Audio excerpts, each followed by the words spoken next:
Shade. An alien sci-fi romance. Book 6 in the Colony, Nick series. Written by Demelza Carlton. Fear infused the small apartment like a miasma, seeping out into the corridor where Shade stood beside a wheeled crate almost as high as he was. He palmed the door controls. "Delivery for Mrs. Puck," he shouted, in the tone he'd cultivated through years of working search and rescue. The tone that refused to be ignored and demanded to be obeyed. A moment later, the door word opened to reveal a pixie woman with a chubby toddler on her hip. "We didn't order no package," she said, squinting at him. "Delivery from Hera," Shade said, pushing his way into the small apartment. Fear thickened, until he could have eaten it with a spoon. Shade sipped at it, feeling his sigils burn as they lit up in approval at the feast Mrs. Puck provided. He didn't allow himself more than a sip. Fear was his ally here. Mrs. Puck backed up against the wall. "Is not here. Haven't seen him for more'n 2 weeks. It's just me and my son, struggling to make ends meet on our own, with him gone." Her lip trembled as her big eyes filled with tears. This was where the first enforcer had stumbled, Shade knew. He had a young boy about the same age as young Master Puck. He told Hera he couldn't find the family. "I know. But Hera wants to see him, so you and the little one are coming with me," Shade said. "Skimming from the stock is bad enough, but cutting it with salt?" Shade shook his head. "Salt is harmless," Mrs. Puck said. "Not if you're a Carcol. Especially not a Carcol who's an old friend of Hera's," Shade drawled. "He needed it for Robin. He's sickly, and the trees in the Arbor Dome just don't give off enough magic, so he needs the fairy dust so his growth won't be stunted," Mrs. Puck insisted, holding out the pudgy toddler like a shield. The boy just struggled to be let down. His frustration and annoyance were barely a blip in Shade's senses, which they certainly would not be if the boy were under the influence of the emotional amplifier known as fairy dust. "Where we're going, Hera will take good care of him. At least until your husband turns up," Shade said, lifting the lid off the crate. "Put him inside and things won't have to get ugly." Her lip trembled again, but Mrs. Puck knew when she was beaten. She lowered the boy into the box, where he began to pound the walls with considerable glee. "One down, 1 to go." Shade scooped up a few toys from the selection strewn around the floor and tossed them in after the boy. "Teddy," the boy burbled happily as he seized the worn bear that Shade had suspected was a particular favorite. "Now it's your turn," Shade said, gesturing toward the crate. "Please let us go." "I'll do anything," she whimpered. "Get in, Mrs. Puck. No harm will come to you or the boy as long as your husband cooperates." It was the truth, even if she didn't believe it. Mr. Puck might not fare so well, seeing as he was the one who'd stolen and cut the drugs he was paid to distribute, but that was Mr. Puck's problem. She tore open her shirt so her breasts spilled out, encased in a lacy bra. "You can do anything you want to me, sir. Anything at all. I beg you, just tell Hera you never found us." She dropped to her knees, pouting her lips, so any red-blooded man wouldn't be able to think about anything but those lips wrapped around his cock, as she gave him what the second and third enforcer had described as a blowjob that was better than heaven. Shade couldn't remember the last time he'd had a blowjob, heavenly or otherwise. But he also wasn't low enough to stoop to accepting one from another man's wife, even if the man was lower than scum. Besides, how many cocks had this woman sucked to help her husband?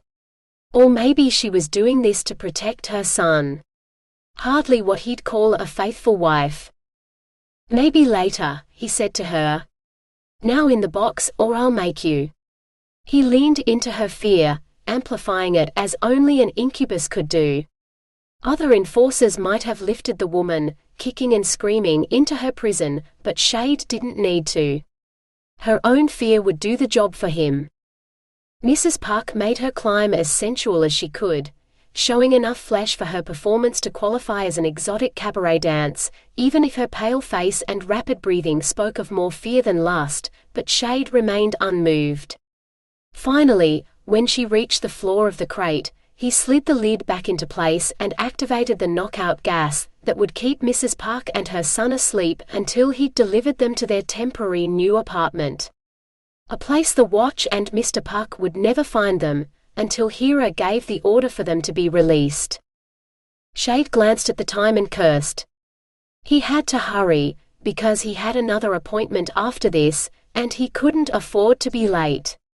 Ivana's mother had taught her 3 things in life. 1. That no man would ever have enough stamina, or a big enough dick and bank balance to satisfy her completely, so to never rely on one man for everything. 2. That the greatest freedom was surrendering all control to someone else, so you could never be held responsible for your actions. And 3. That she could never surrender completely to anyone, so should always have either a backup plan or an escape plan, preferably both. Which is why when Ivana stepped into the stasis pod that would carry her to the colony, she'd been armed with the best vibrator money could buy in her luggage, an array of skills Houdini would have been envious of, and the firm conviction that her mother was about to be proven spectacularly wrong, because when Eva woke up from stasis, it would be to the kind of fairy tale life her mother hadn't even dared dream about.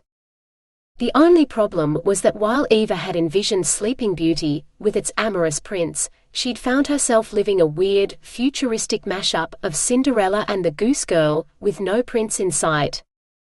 After a year of farm work and other equally menial tasks, Eva was ready to kick Jupiter Vass in the crotch of his well-tailored pants. Of course, she'd have to find him first. But it would be worth it, because his eyes would go dark and his voice would go deep, as he'd declare she was a bad girl who should be punished.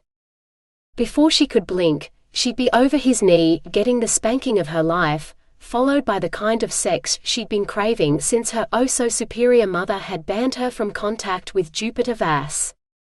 Eva sighed. She'd give almost anything to be naked with him again instead of whatever they were doing in this dusty field, under an unnatural red sun that made Star Farm the biggest red light district that its other residents knew nothing about. They were all destined to be mistresses to the rich men of the colony, even if they were all farm girls now. Treated like princesses, never having to lift a finger or wear one of these shapeless smocks ever again. Never have to. What are we supposed to be doing here? Eva asked Rue, who always knew everything about the workings of the farm. She wondered what kind of rich man wanted Rue, who was happier in the fields than anywhere else. Maybe an agribusiness billionaire, who didn't mind getting his hands dirty. Ugh. As long as he kept those hands far away from Eva, Rue could have him. Rue let out a long-suffering sigh. Seeding Eva. We're planting a new, experimental grain engineered to grow on the surface of Elysium, the 4th planet from Alton's sun. Ha. Seed. I know a man's seed is the ultimate in low-calorie drinks. It can stave off hunger cravings for several hours, quench thirst, and has the additional bonus of getting the man to do anything you want, all for the price of a quick blowjob, and possibly the promise of another. All you need to do is relax your throat to take his entire length, but there's a trick to it. Just as he enters your mouth, wrap your fist around your left thumb and squeeze.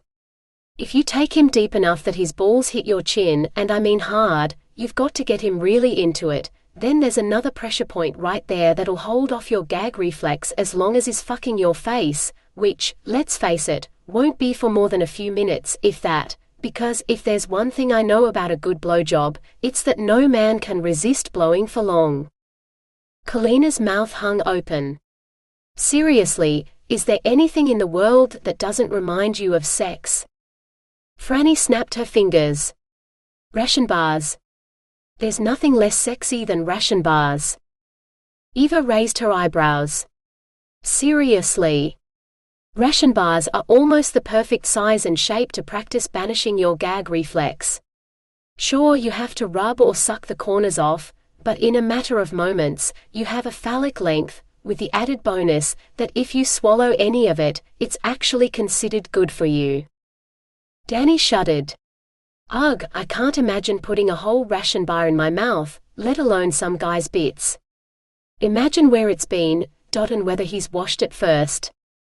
For a moment, Eva considered shocking innocent, virginal Danny with the story of that one night. It was definitely appropriate to go from arse to mouth. Jupiter had rewarded her so well for that, she'd felt the aftershocks for days. Time for dinner, girls. Donna called. And to reward you for all your hard work, I have a surprise for you. You're going to be allowed to go to a pub in the colony for the Intergalactic Dating Agency speed dating night, where you might just meet the man of your dreams. Eva perked up.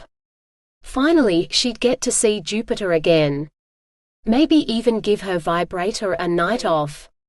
Mr. Shade, let me put this bluntly. Your fixation on your ex-wife is unhealthy, to the point where it is poisoning your life.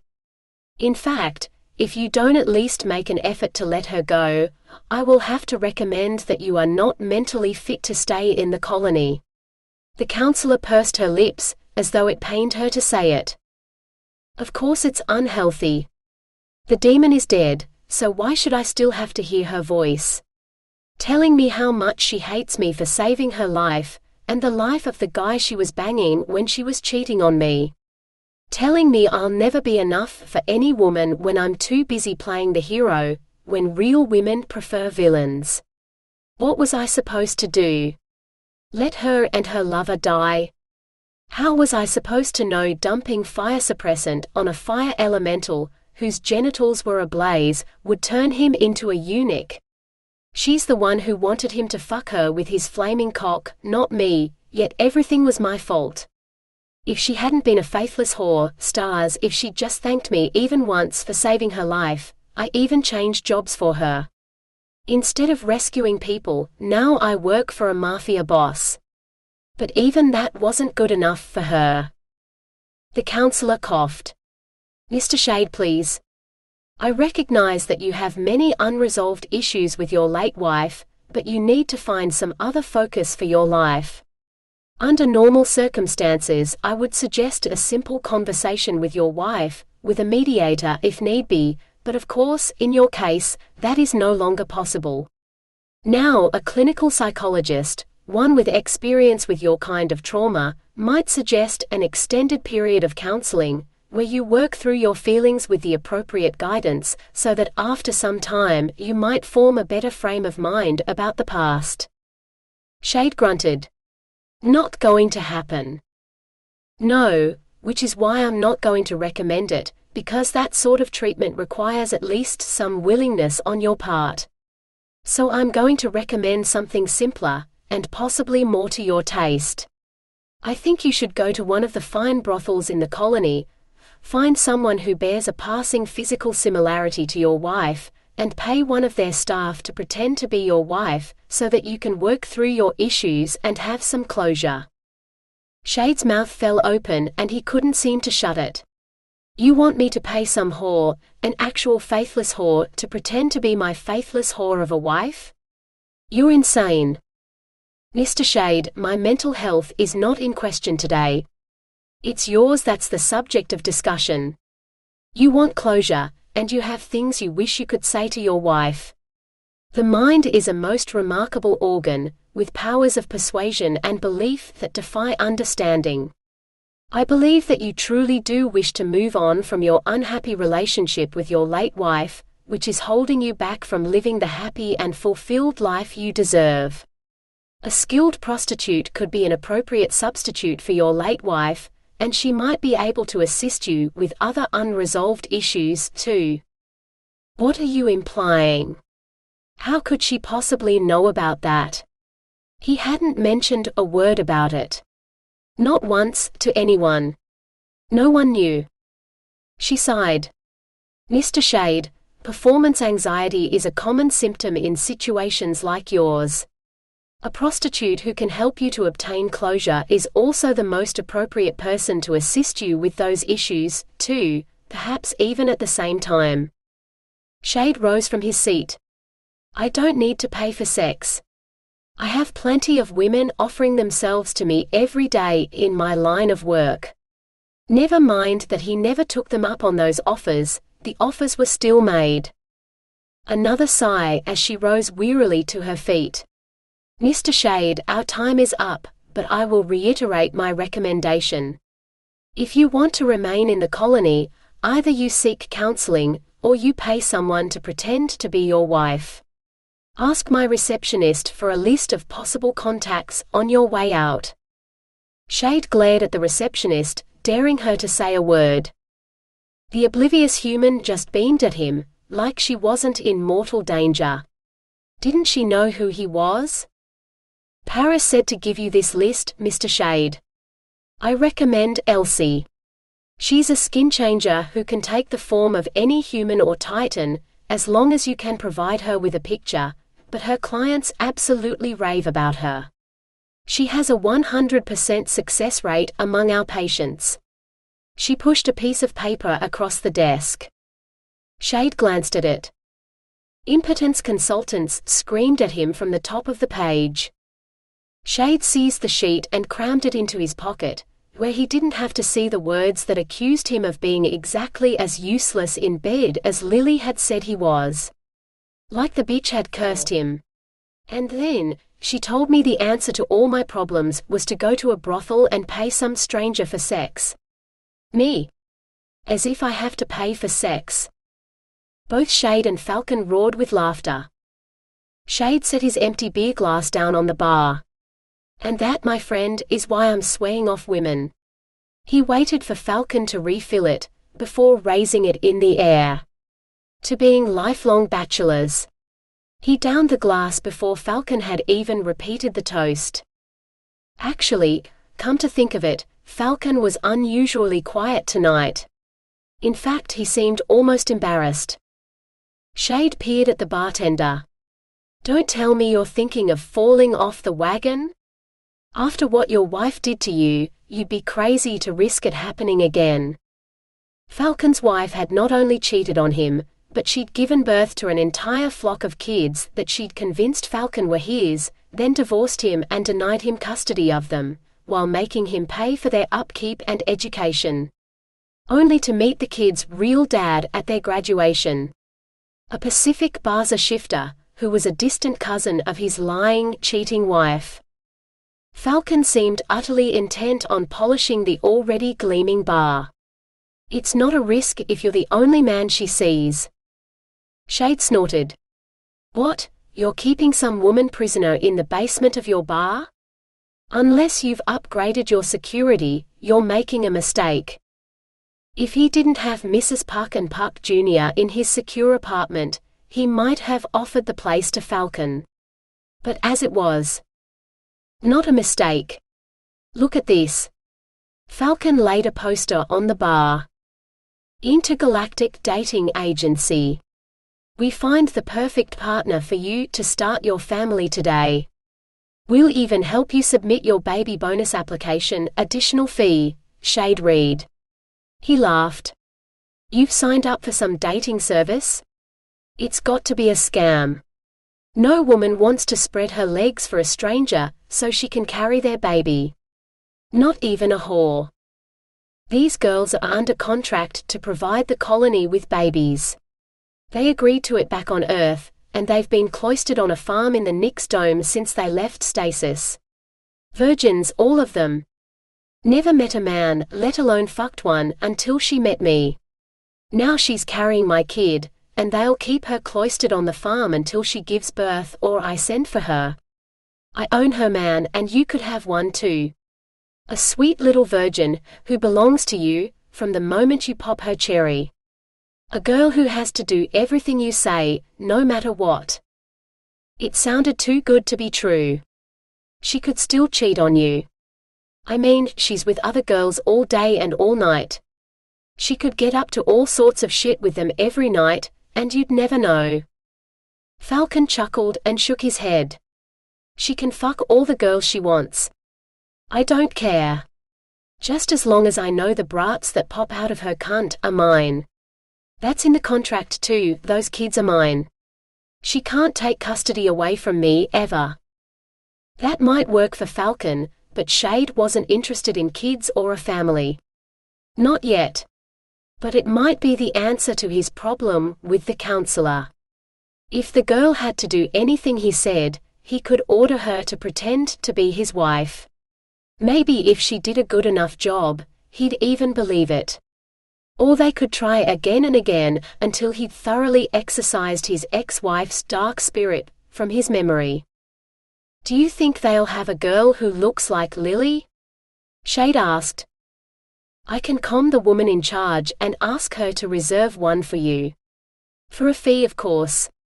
You won't believe how much my little baby mama cost, but that first thrust into her tight little cunt was worth it. They're small, these human girls, but they can take a pounding. You'll love it.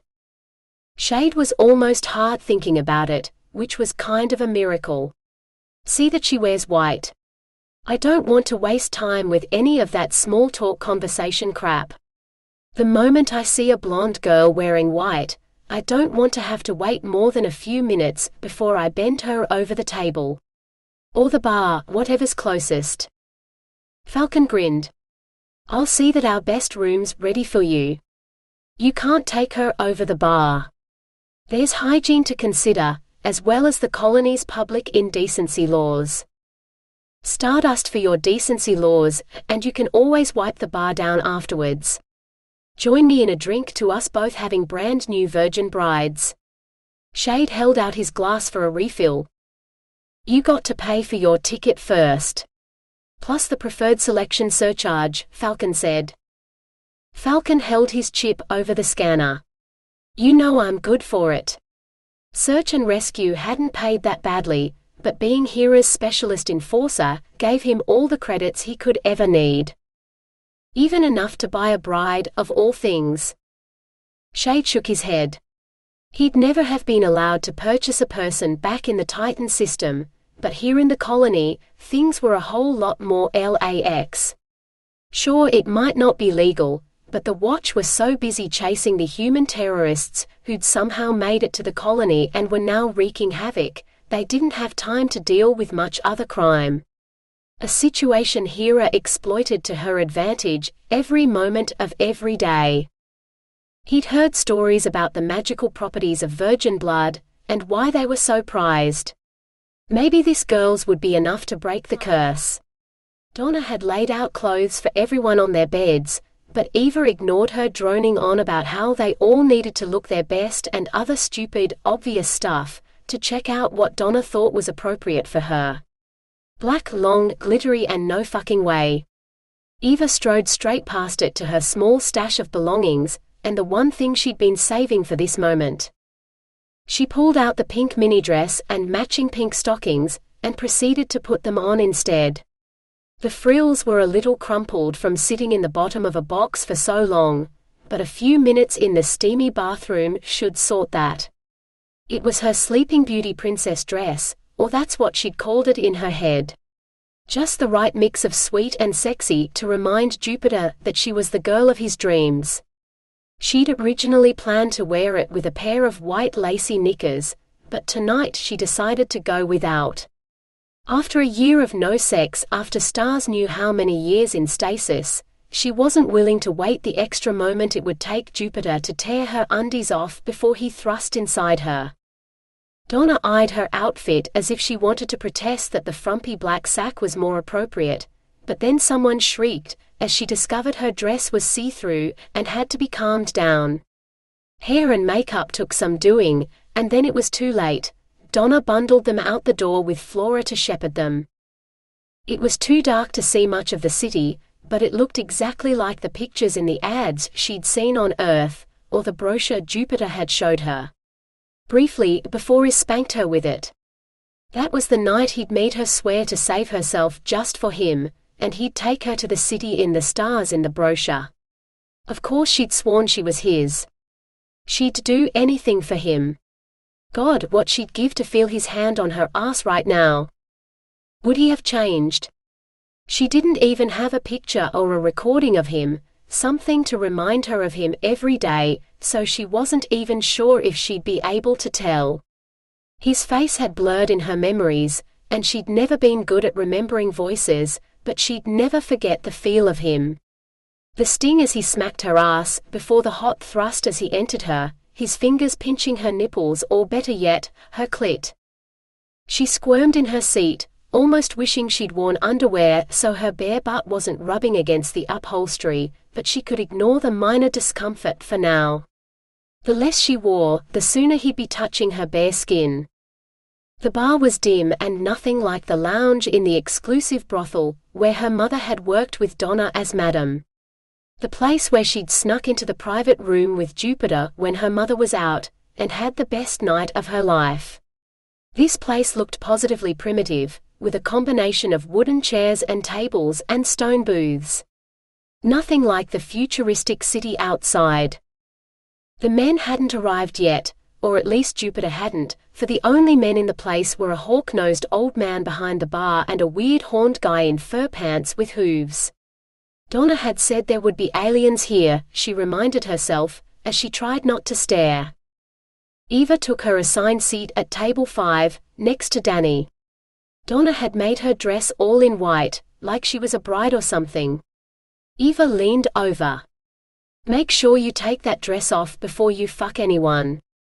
Getting the blood off white stuff needs a lot of bleach, and that dress is too delicate for that," she said. Danny just gripped the edge of the table and grew paler, as if she was too frightened to let go or even listen. Or maybe she hadn't heard her. Eva opened her mouth to repeat the warning. "Hello, little virgin." That voice. Deep and dark and growly, humming straight to her core. If Eva had been wearing knickers, they'd have melted already. It had to be Jupiter. Her mind might not remember his voice, but her body would never forget. Or so she thought.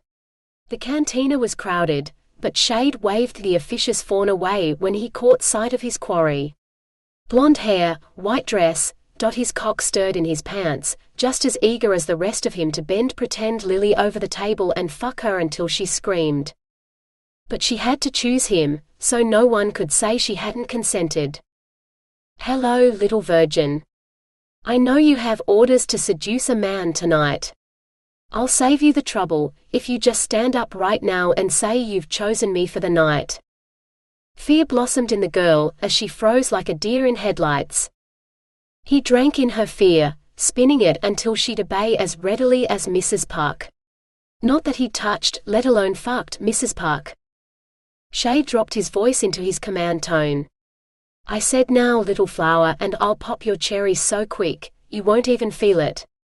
If you don't, I'll make your deflowering so slow and painful, you'll never want another man again.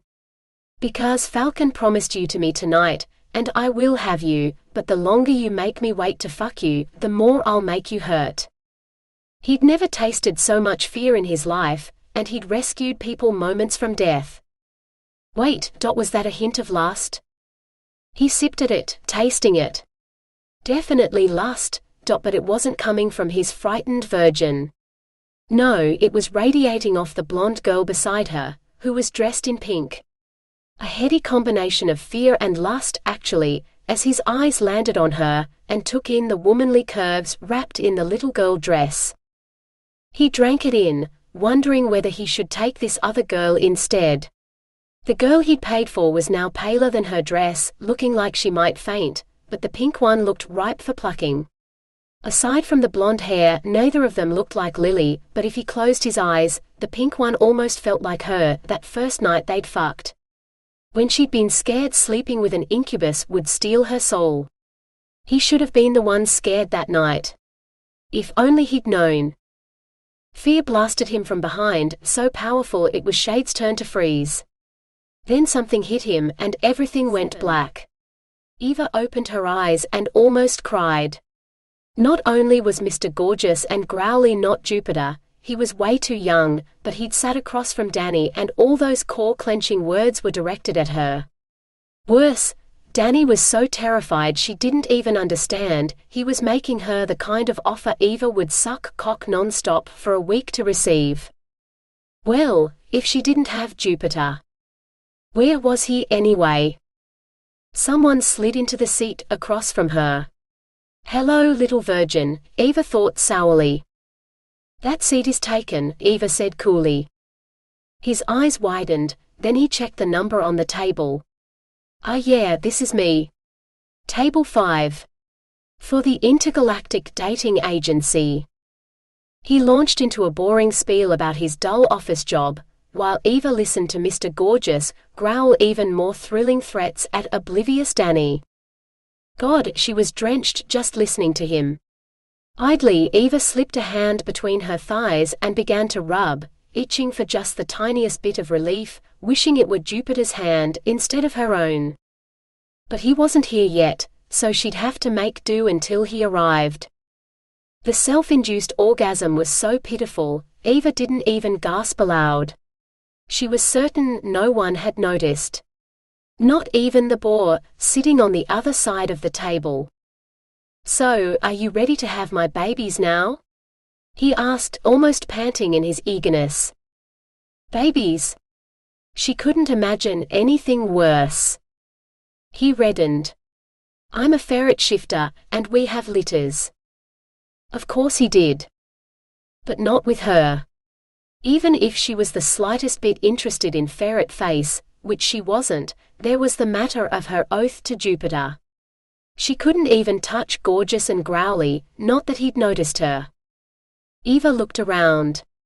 While she'd been busy taking care of herself, Danny and her deflowerer had departed. Well fuck. Worse, Jupiter was nowhere in sight. Eva blew out an angry breath.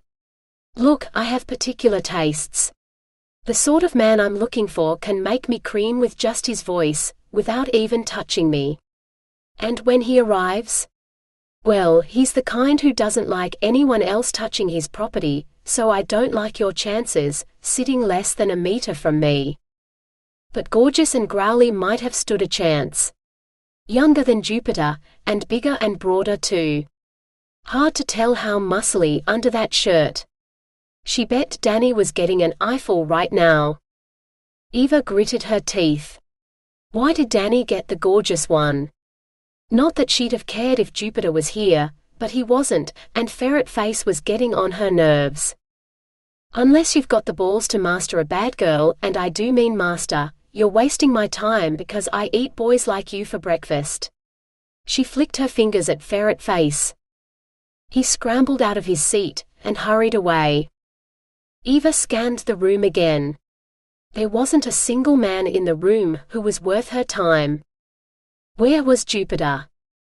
She'd have been better off staying at the farm in solitary, with her vibrator.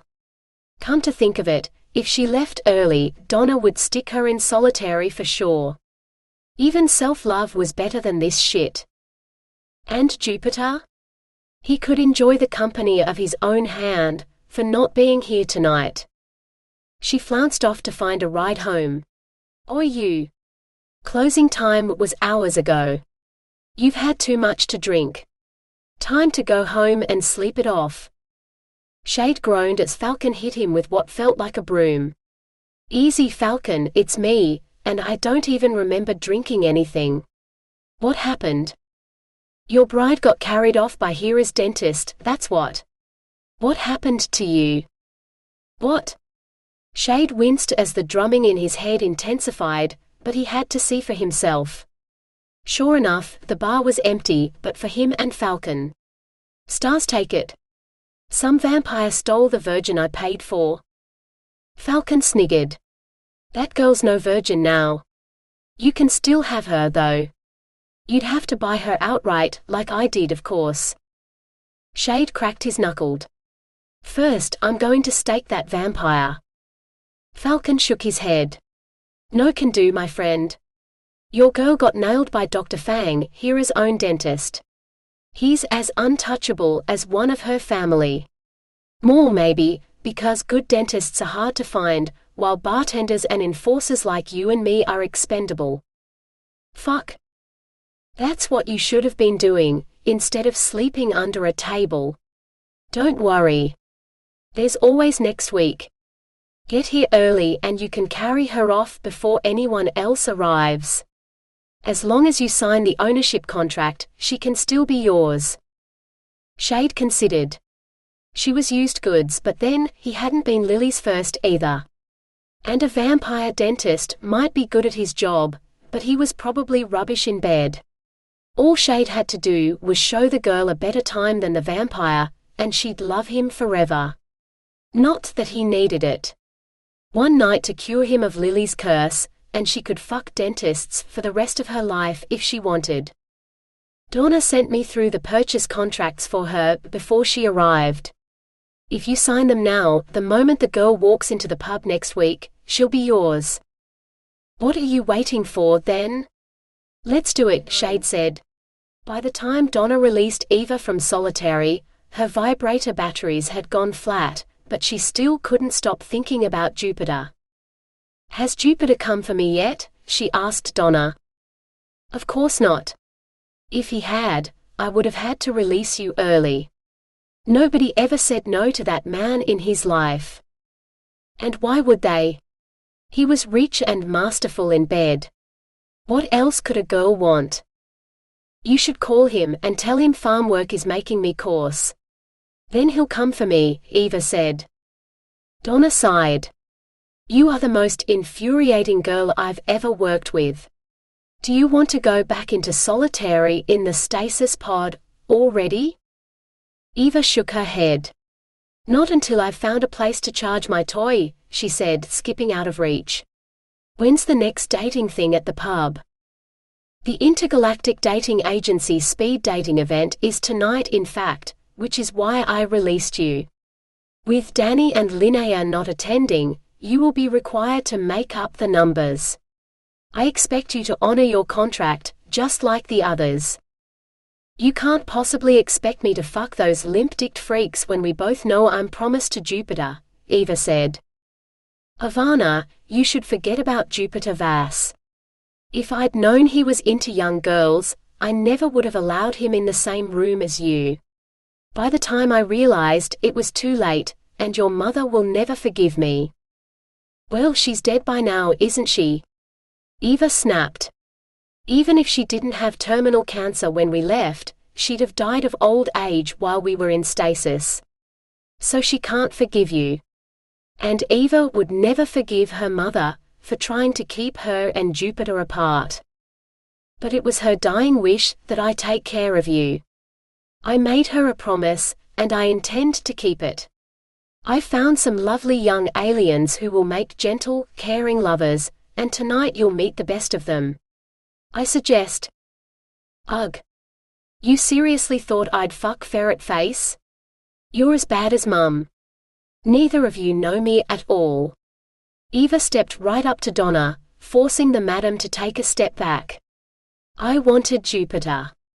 I went into that room, dressed in Mum's costume, because I wanted to know what it was like to be dominated. Which is exactly what Jupiter did, and I fucking loved every minute of it. I don't care if he's old. I love the way he made me feel. Like I belonged to him, body and soul, and I always will. I promised him I'd be faithful, even while we're apart, and I have. Even when I'm alone with my vibrator, it's him I'm thinking of, no one else. You contact him and tell him that. Then he'll come to claim me. I know it. Eva, wait. But Eva was done waiting. She strode toward the dorms, to get ready to go the pub, where, stars willing, Jupiter would finally come to claim her. And if he didn't? Eva grinned. She'd seen Donna use her tablet and the comm system. When Donna wasn't around, she'd sneak into her office and call Jupiter herself.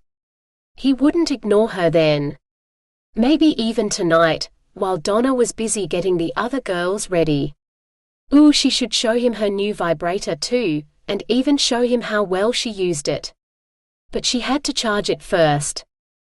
Eva broke into a run. She also needed to shower and shave before she saw Jupiter again. He wouldn't touch her unless she was smooth all over, he'd made that very clear. And while she didn't mind a spanking when she misbehaved, the disgust in his eyes if she wasn't properly prepared for him, Eva shuddered. Maybe she should wax, just to be safe. As Shade reached the cantina, his comm buzzed.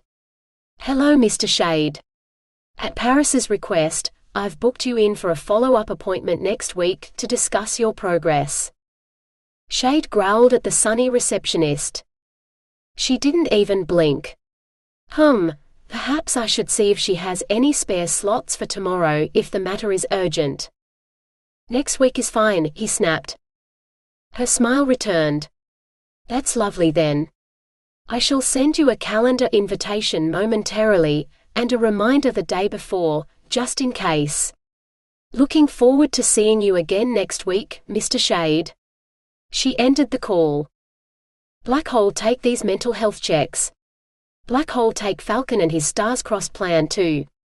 If everything had gone to plan last week, he'd have buried his operational cock deep inside fake Lily's cunt, and he wouldn't have to worry about any of this. He clenched both hands into fists. This was Falcon's fault, and Falcon would fix it or else. Shade stepped through the doorway and scanned the cantina. There were a couple of blonde girls, but none of them were wearing white. "Where is she?" he demanded. Falcon was so busy serving, he didn't reply. Shade didn't have the time or the patience for this. He vaulted over the bar and seized Falcon by the throat, lifting him into the air, and pinning him to the wall beside a shelf of bottles. "Where is she?" he asked again.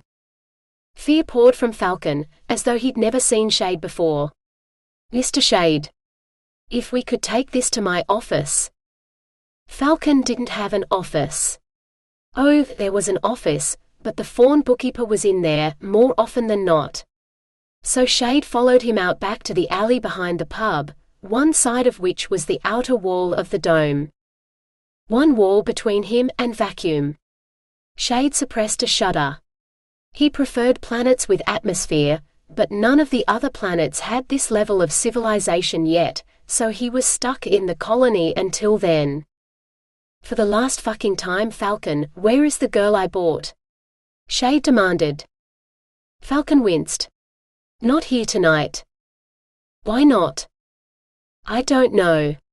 There are plenty of other girls, if you want to pick one. They're all eager for a fuck. Look, I'll go right back in there and pick out the prettiest one for you, and send her to our best room to get ready for you." "I don't want any girl. I want mine. The one I bought.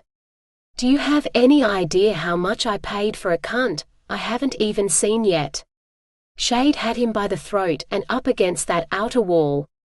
Falcon was lucky he didn't shove him through the wall for this. Of course I do, Mr. Shade. I bought one too, remember? Only you fucked yours and I haven't. Maybe I should fuck your girl while I'm waiting. Would that make the right one magically appear?" "Please, Mr. Shade, it's not my fault." Falcon's voice cut off in a gurgle as Shade's hand tightened around his throat. Fear filled the alley, so thick Shade could almost choke on it. Like Falcon would, if he didn't put him down.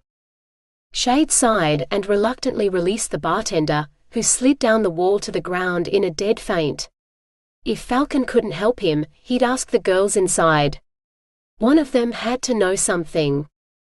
"Where is she?" he demanded of the nearest girl and the farm boy she'd been talking to. "Where is she? All you girls are from that whore farm. Where's the blonde one who wore white last week?"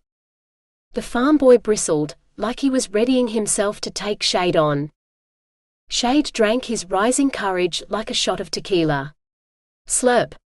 Gone. His sigils burned blue through his shirt. The dark-haired girl's eyes widened. She took a deep breath, then said calmly, "I don't know who you mean. If you're looking for a particular girl from Star Farm, then you need to speak to Donna, the woman in charge of the farm. If anyone knows, it'll be her." Shade reined in his rage. This brunette wasn't responsible for the blonde's absence, Donna and maybe Falcon were. Besides, it looked like she was going to fuck a farm boy tonight. He hoped she liked farming, because when the boy bought her, she'd only be trading one farm for another. Not his problem though. He had more than enough to deal with right now. He inclined his head. Thank you. I will. He marched off. Stars, there he was. Ordering people about, and lifting the barman a full meter off the ground, as though the man weighed nothing. Mr. Gorgeous and Growly sure was grumpy tonight, but that only made him hotter. If he challenged Jupiter for her, who would win? Not that Jupiter was here tonight, either. Eva had tried and failed to find Jupiter's name on the comm system, or anywhere in Donna's contacts. It was as thought he'd vanished off the face of the, whatever this planet was called. It would serve Jupiter right if she went off with Mr. Gorgeous and Growly. Except, he hadn't even looked at her. He just kept asking everyone where Danny was, as if he didn't know she was in the first throes of morning sickness with his baby. Men. So stupid. Always thinking with their dicks. She wondered how big Growly's dick was. The other girls had told stories about enormous alien dicks with special abilities, but she'd initially dismissed them as tall tales from virgins who'd never seen a dick before. Now, looking at Growly's pants, she suspected there might actually be some truth in the tales. Of course, Jupiter had said it wasn't about size, it was about knowing what to do with it, but Growly seemed like a man who definitely knew what he was doing, so maybe.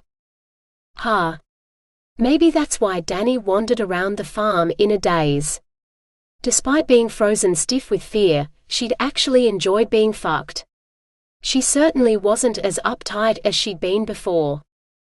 Growly reappeared, looking a mite desperate. Where is she? Eva opened her mouth to tell him she was back at the farm, sick, but she was blonde and available. Stars, she'd even wear a white dress if that was his kink. Only Rue got in first, the ass-kisser, telling him to talk to Donna instead, and he stormed out before Eva could say a word. Probably for the best, Eva told herself. If Jupiter saw her talking to him, he'd probably be insanely jealous, and spank her hard for hours before he fucked her. Not that she'd mind that at all. If he saw her. Eva sighed. Where was Jupiter? It took a full day until Donna answered his call, and she forced him to wait another day until she agreed to an appointment. Shade entered her office without bothering with a greeting. Get me the girl I paid for now, or Hero will hear about this. Fear ballooned before it disappeared. This Donna was very good at reining in her emotions. Perhaps she'd had experience with incubi before. If you'll take a seat in the reception area, I'll have her brought to my office. I need to have a word with her first before you can take her. Shade considered her for a moment. Only the barest hint of fear, and not even a whiff of duplicity. It wasn't like she could smuggle the girl out without him seeing. He stood in front of the only entrance to the farm. Very well, he said, taking a seat on the sofa. Donna didn't make him wait long. After a moment, she appeared in the doorway, beckoning. He stepped into the office, where a blonde girl in a shapeless smock sat on one of the hard plastic chairs. She looked like a drudge, not a bride.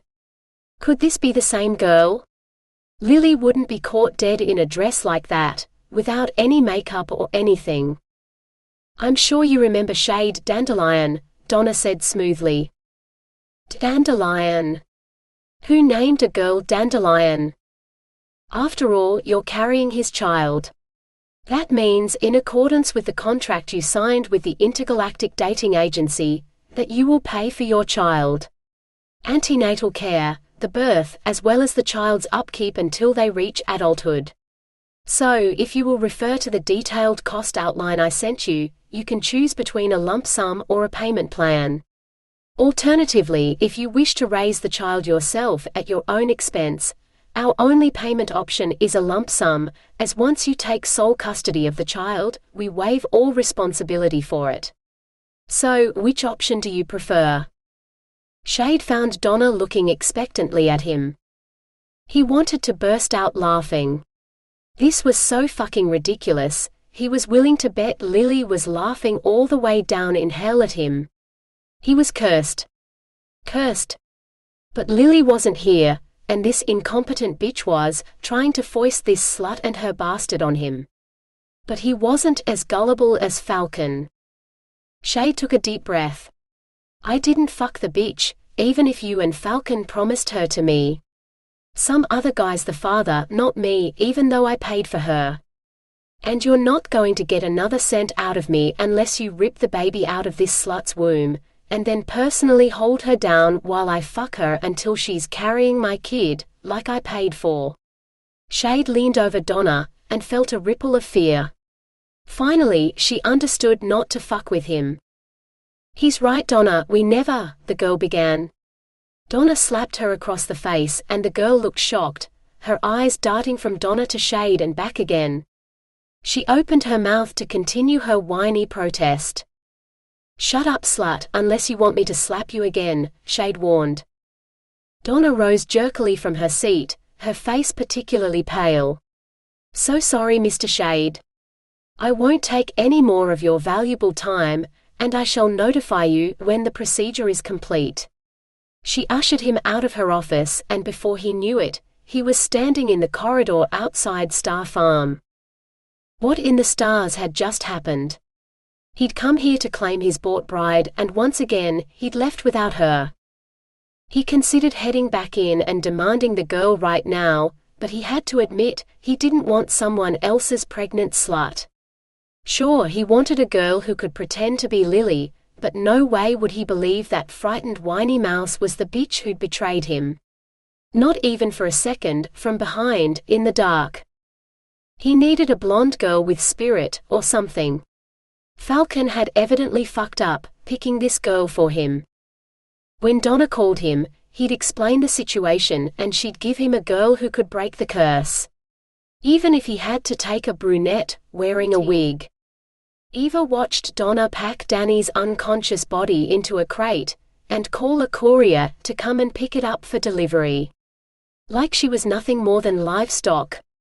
Which made them all livestock. Why hadn't she already shipped Eva off to Jupiter, then? Stars knew Eva didn't want to stay here on the farm a moment longer than she had to, even if she did have to get smuggled around the colony in a box. And why was Donna selling Danny to an alien, instead of the sponsor who'd chosen her back on Earth? Why hadn't any of their sponsors come to claim them yet? Where are you sending her? Eva asked. Donna jumped. Oh, it's you. She's going to her new owner. Some rich vampire with more money than sense. You wouldn't believe what he paid for her. What about her original sponsor from Earth? What does he have to say about you selling her? Donna shrugged. He doesn't care. What about Jupiter? Or all the other sponsors? What do they think about you selling us off to aliens? Eva demanded. They don't care because they're all dead, you stupid girl. None of them made it aboard the Genesis, or to the colony, so now I'm left with a bunch of girls who are good for nothing but being mistresses to rich men. I'm doing the best I can, finding new men to take you all on. None of the human men can afford to keep a mistress, but when I heard there were aliens looking for brides to breed with, I took my chance. Haven't you been listening? The number of times I've told you to fuck an alien in that pub, so you'll have a future here? Eva's heart constricted in her chest. Jupiter's dead? He couldn't be. He'd been one of the richest, most powerful men on Earth. Yes, you stupid girl, and you should be grateful for it. Any of those aliens would have treated you better than that stinking pedophile. Next time you go to one of those dating events, instead of turning up your nose at those aliens, you should be begging them to buy you. All those aliens, Eva's mouth went dry. She didn't want any of those aliens. Except maybe. What about Mr. Gorgeous and Grumpy, with the glowing tattoos? The one who wants Danny, even though you're selling her to someone else? Donna sighed. Don't you dare tell him about Danny. He's angry enough as it is, that she picked the vampire over him. If I'd known he worked for Hera, I would have found someone else for the vampire. As it is, I'll work something out. I always do. Eva took a deep breath. I'll go. Give me to him instead. No, Eva. I promised your mother I'd take care of you, and Shade is worse than Jupiter ever was. Jupiter was a spoiled, selfish rich boy who grew into an entitled old man no one ever said no to. Shade is mafia muscle, whose specialty is making the families of people who've offended Hera disappear. He kills women and children without any hesitation. I suspect he's killed Falcon Hahn, the bartender too, because he's disappeared and no one seems to know where he is. You do not want to be at the mercy of Shade. He'll kill you. Donna. Eva began. Enough. Go join the other girls for dinner, and then go to bed. There's plenty more work on the farm to do tomorrow. More than ever, because there'd be one less girl to do it. Eva really envied Danny right now. A cheerful message from the counselor's receptionist, reminding him to confirm his appointment, was the last straw. Shade didn't bother calling. He went straight to Star Farm and bearded the madam in her office. I paid you to give me a girl. This is your last chance before I inform Hera you're selling fake mechanized from her premises without her permission, and let me tell you, Hera will not be pleased. Perhaps she'll even assign me to make you disappear. So if you want to live, I want what I paid for, right here and now. Where is she? Donna couldn't smother her fear now. She's not here, Mr. Shade. Her contract has already been sold. You've been outbid, and that's that. She belongs to someone else now. So he wouldn't be getting the pregnant one, after all. That was actually a relief, not that he dared tell Donna that. She can't be the only blonde you have. I don't care which one, you promised me a blonde virgin, so by the stars, you will give me a blonde virgin, or I will. She had courage, this madam, even in the face of fear. Few people would interrupt him in the middle of delivering a threat. You will what, Mr. Shade? Go to the watch and tell them that you tried to buy a child to be your sex slave? Please do. Shade almost laughed. Did she honestly believe he'd bother with the watch? When Hera would authorize him to be judge, jury and executioner with one short comm call? The watch couldn't touch him. But if she wanted him to call her bluff, then he would. You will sell me one of your girls, or I will go to the watch and tell them you have already sold one. It was to that vampire, wasn't it? He'll probably suck her dry within the week, and when she turns up, I'll go to the watch with information. Interesting. She feared the watch as much as she did Hera. He'd have to contact Hera and give her a heads up about this, no matter what Donna did. Better sooner than later, too. He had to end this interview fast. He seized the thread of Donna's fear and pulled, weaving it into a net she couldn't escape from. He watched her eyes widen as fear gave her no choice but to obey him, because the possible consequences if she didn't were more than she was willing to face. Very well. Return in the morning, and in the meantime, I will prepare the necessary contracts, while you make sure you have the money to pay for them, she said, with an impressive semblance of calm. Shade laughed. You'll not be getting another credit out of me. I already paid Falcon Hahn for her in full.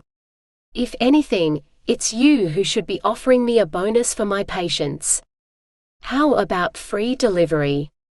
I'll give you my address. He jotted down his apartment number, and her eyes turned calculating. As though she intended to send the watch there in search of the girl, so they could catch him in the act. When she'd be safely hidden in the secret apartment, where no watchman would find her. Because who knew how long it would take to break this curse, and time was ticking. He'd need to keep her close, if he meant to keep his appointment with the blasted counselor next week. What kind of idiot decided mental health checks were a must for living in the colony anyway? They'd never needed anything like that on Tito.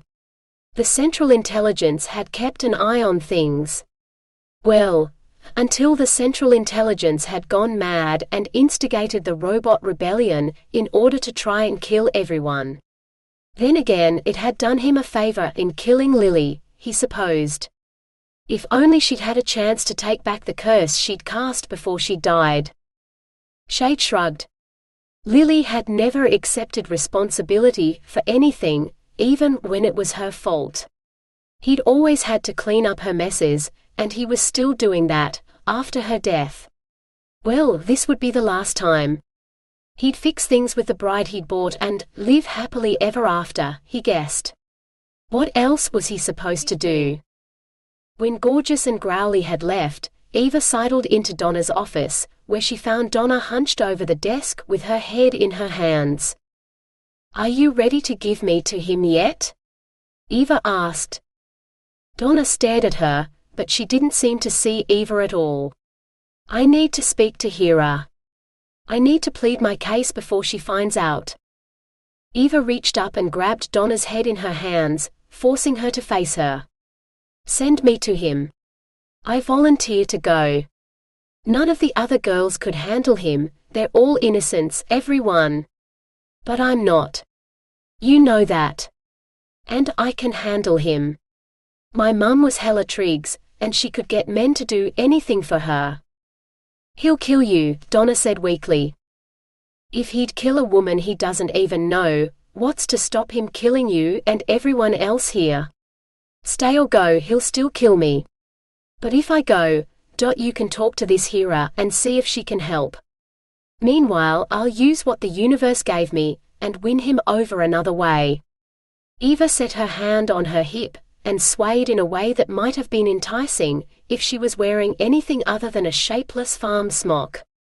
"If I can't have Jupiter Vass, what does it matter who you sell me to? Your mother will never forgive me." "Well, I guess you'll have to take it up with her, after." Donna hit her with a hyperspray Eva hadn't even seen in her hand.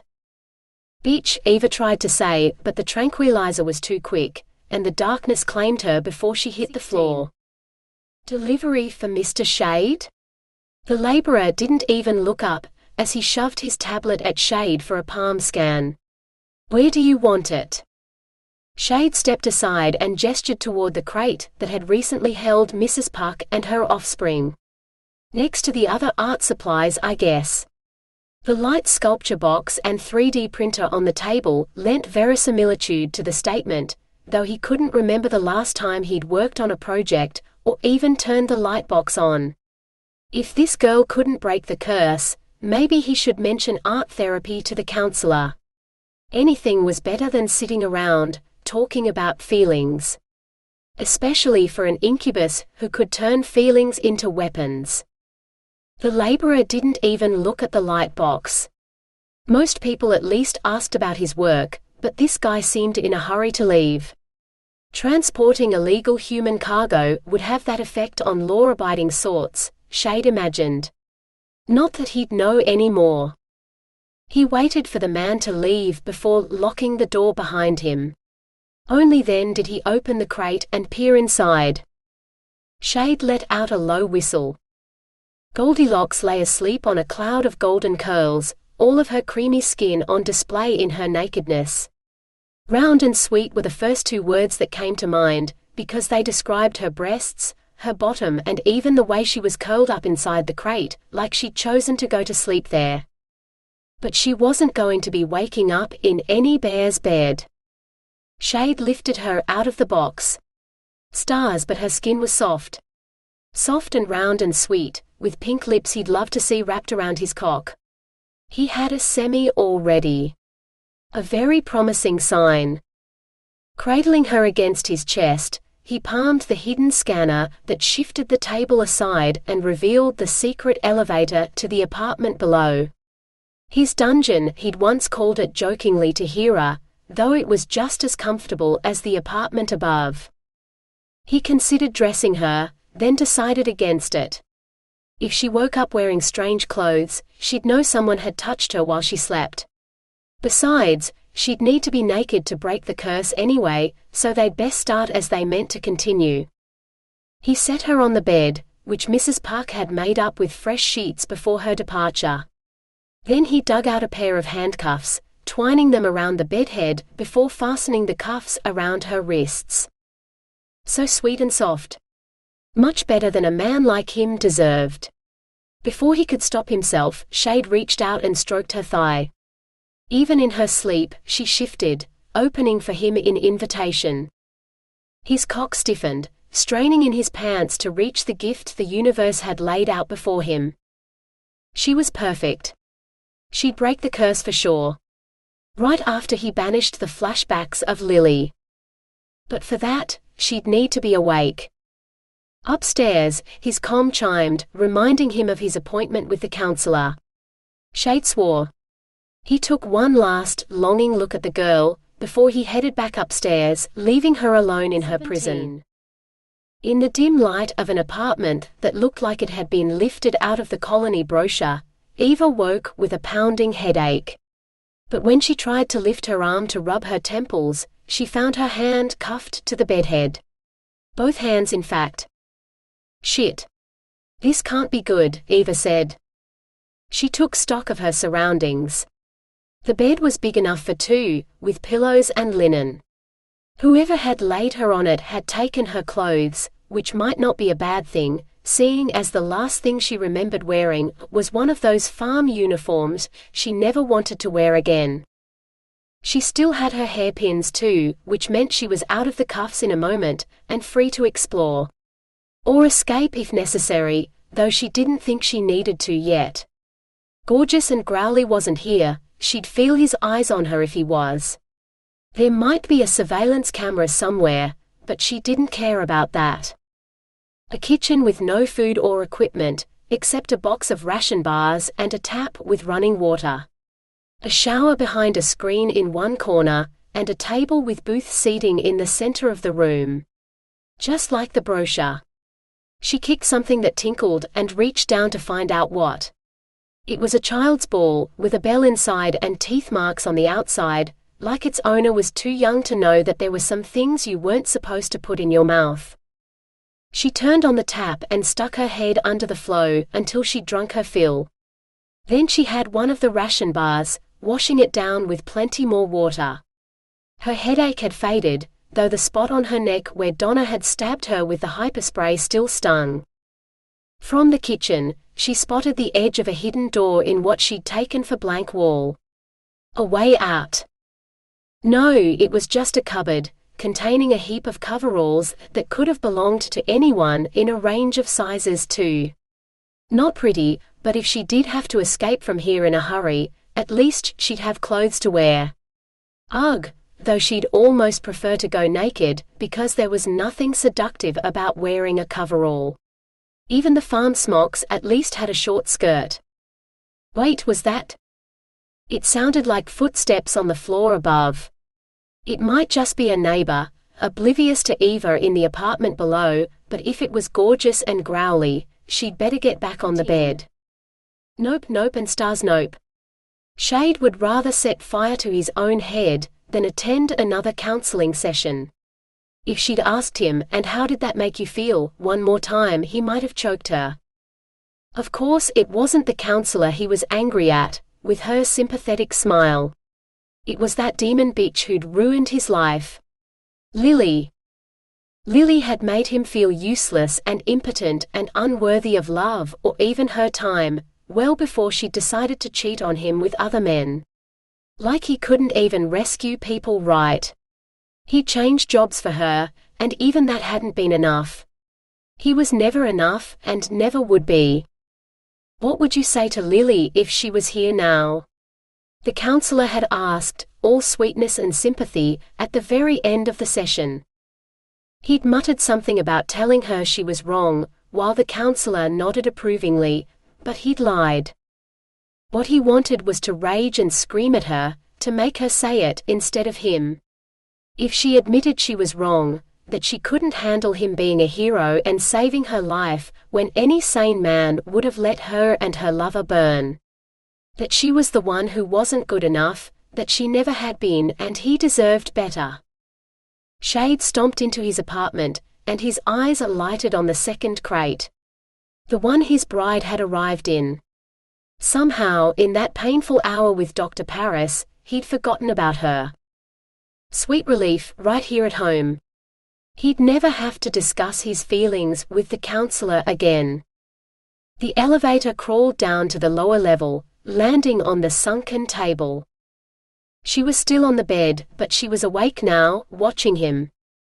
Shade leaped down lightly to the floor, forcing himself to saunter when he wanted to run to her.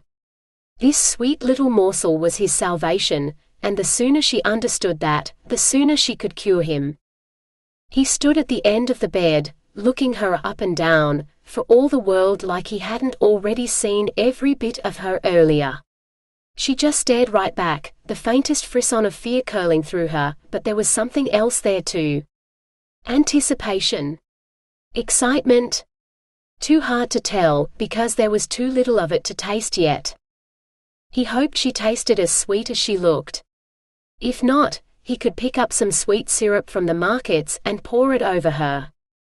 Now was hardly the time. Shade blinked and drew himself up. You belong to me. You will do as I say. She rolled her eyes like a teenager. Yeah, or you'll spank me. Right. If I'm a bad girl, you'll spank me. Lust. What in the stars? Lust and excitement. Like this girl actually wanted him to hit her. You signed a contract. The minx interrupted him again. I remember. 10 years or pop out 4 brats. I'll take the 10 years in exchange for food, clothes, a bed. She thumped her leg on the mattress, drawing attention to her already parted thighs. Though I guess clothing's optional, depending on what you want me to do, right? She spread her legs wider, inviting him with her eyes. He'd asked for a shy virgin. Instead he'd gotten, well, she could have been teenage Lily. All spit and fire and defiance, wrapped up in the sweetest little package he wanted to fuck into tomorrow. His cock, which had played possum for the entire time he'd been in the counselor's office, decided it was a phoenix now. You won't be enough for her. You're never enough, Lily taunted in his head. Shade closed his eyes. Maybe he should have hired a prostitute. This girl was going to laugh at him for sure. Just like Lily. He could feel himself wilting already. You're going to pretend you're my ex-wife, Lily, he said. Silence greeted him. She wasn't laughing. Instead, she nodded. What was she like? A frigid bitch, who never let you touch her? Was that why you divorced her? If only. She was a fucking whore, spreading her legs for half the men on Tito. She said I wasn't enough. Even when we were in bed together, after hours of making her scream, she said I still wasn't enough. Shade clenched his fists. She was a fucking liar. More nodding. A manipulative bitch. Did you ever spank her? I bet she would have liked it. Eventually. I would have had to chain her down and she would have screamed at me for every minute of it, Shade admitted. But he would have enjoyed it. She jingled her handcuffs. Kind of like you have me. No. If she were Lily, he'd have had to chain her wrists and ankles, spread-eagled her across something stronger than this bed, and even then. This girl wasn't Lily. She twisted around, got her knees under her, and gripped the bedhead as she bent over, sticking her sweet little ass in the air. She tossed her blonde curls over her shoulder and peered back at him. I dare you to show me who's boss. Go ahead. Spank me. If you're man enough. That tone, the dismissal as she turned away. It was almost like she'd been possessed by Lily's spirit. He couldn't. He wasn't enough. He'd never. Just give me the spanking I deserve. Master me and I'll never look at another man again. Make me feel what a bad girl I've been. Oh stars. The first smack against her bare butt shocked Eva, even if it seemed only half-hearted, but she let out a yelp all the same. She could hear him behind her, breathing hard, but he didn't touch her again. Like he couldn't believe he'd actually hit a woman, even if she had practically begged him to. That all you got, big boy? Pity. I've been such a bad girl. Do you even know half the things I've done? If you did, you'd paddle me until I couldn't sit for a week. Do you know how many men I fucked on Tito? That did it. The second slap stung, as did the third. The fourth even made her cry out. He knew what he was doing, too. Never in the same spot, setting her ass and thighs on fire. Stars, she'd miss this. He began to mutter something, half under his breath. Then he raised his voice. Ungrateful bitch. Smack. I saved your life and you didn't even thank me. Smack. You should have fucking thanked me. Eva sucked in a breath, bracing herself. Smack. Thank you, sir, she cried. What? Thank you for saving my life. You're my hero. Fucking liar. Smack. Yes. Smack. What else did you lie about? Smack. I didn't want any of those other men. I only wanted you. Smack. Whore. Smack. I only want you. Smack. You. His ex-wife's crimes spilled out, a long list that might have made Eva cry in sympathy for the poor sod if he wasn't whacking her tender ass to emphasize every one, as she confessed to them all, but she could hear him panting as hard as she was. Like she wasn't the only one getting incredibly aroused here. Jupiter had never lost control like this. A few half-hearted swats while he made her admit she was a bad girl and a slut and a whore for tempting him so, before he gave in to her pleas and fucked her, while she begged him to give her an orgasm, a gift he only granted if she'd been a good girl, which Eva had to admit she rarely was.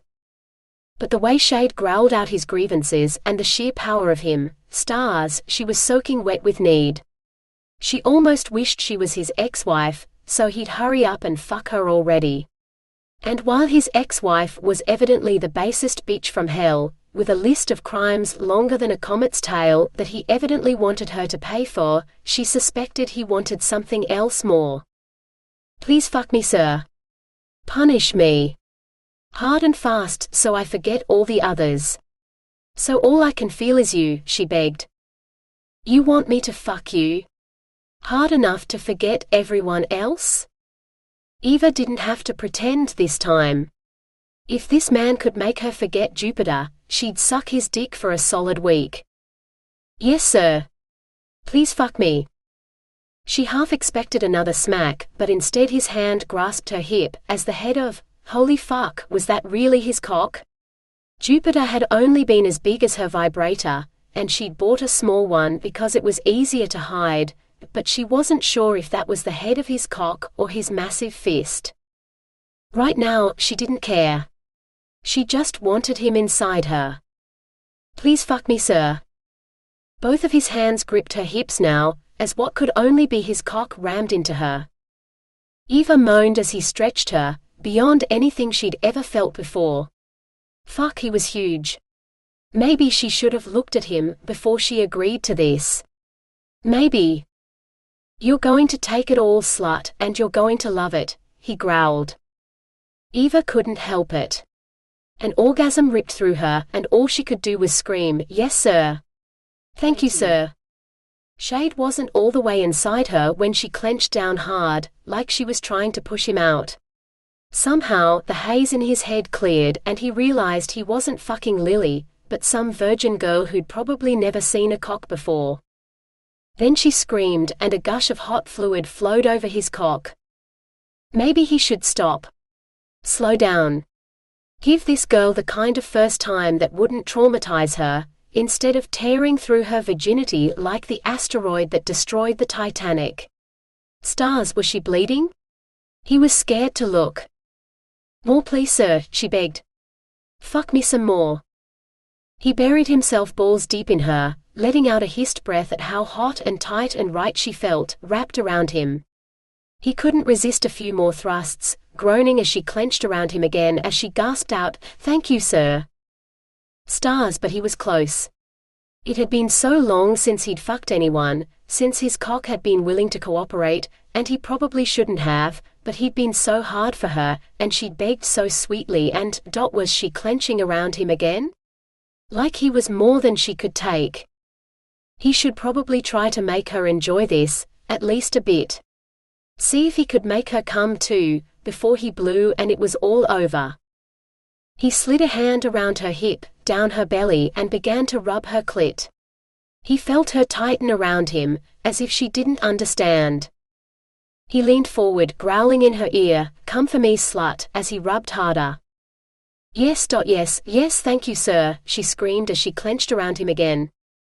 Shade couldn't help it. Deep inside her, he pumped one more time before he poured everything he had into her, as he came with a roar. From far away, her small voice came to him. "I'm sorry, sir. I've been a bad girl, sir." Shade almost laughed.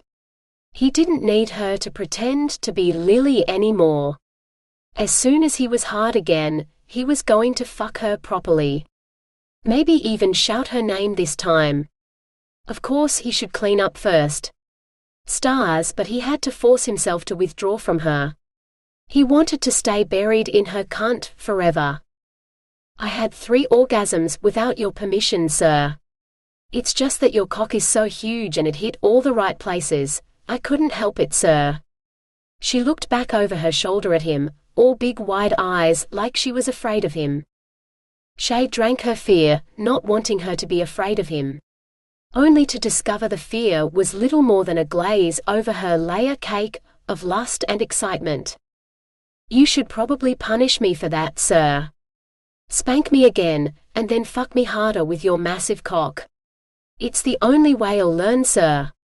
She turned around, bracing herself against the bedhead, and wiggled that round, rosy ass. He could hardly believe his ears. "You want me to spank you? And you came 4 times?"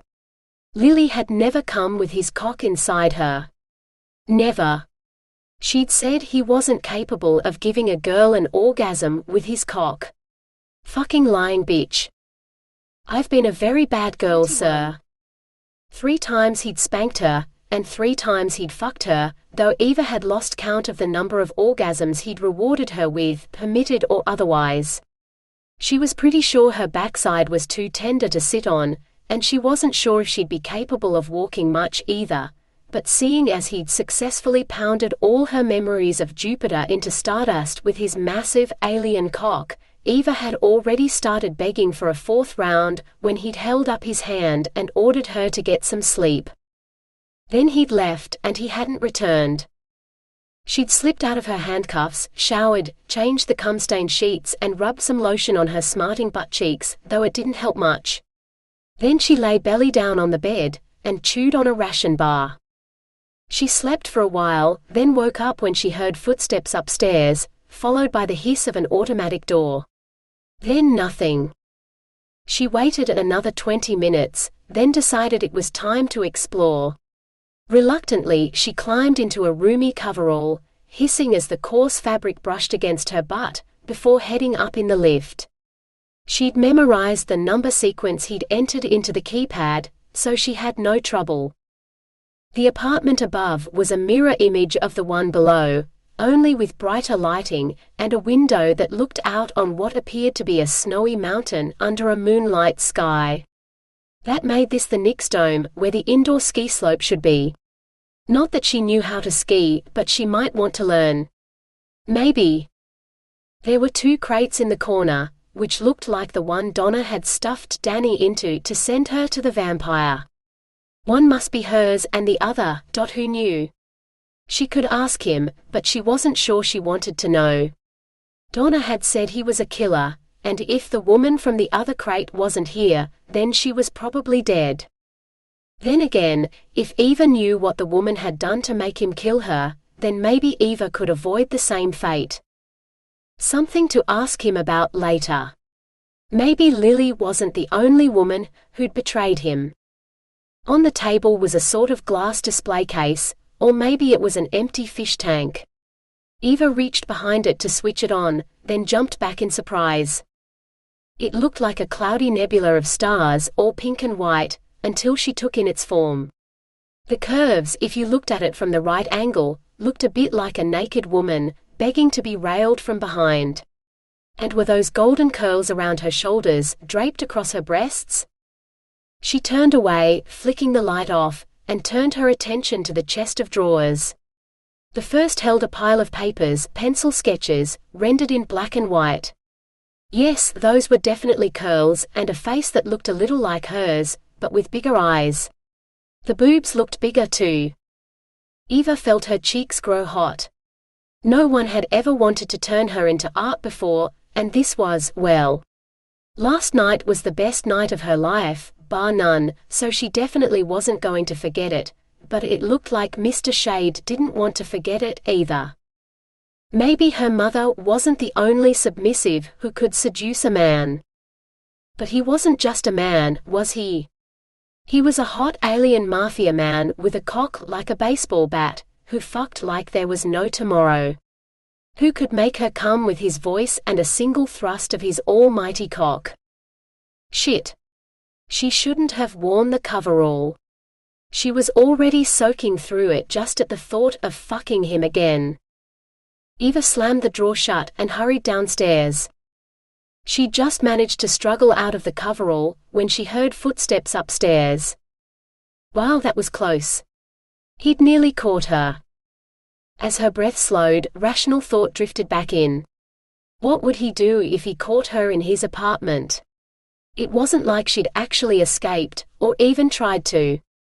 All she'd done was touch his things and look at some naked pictures. What could he do to her?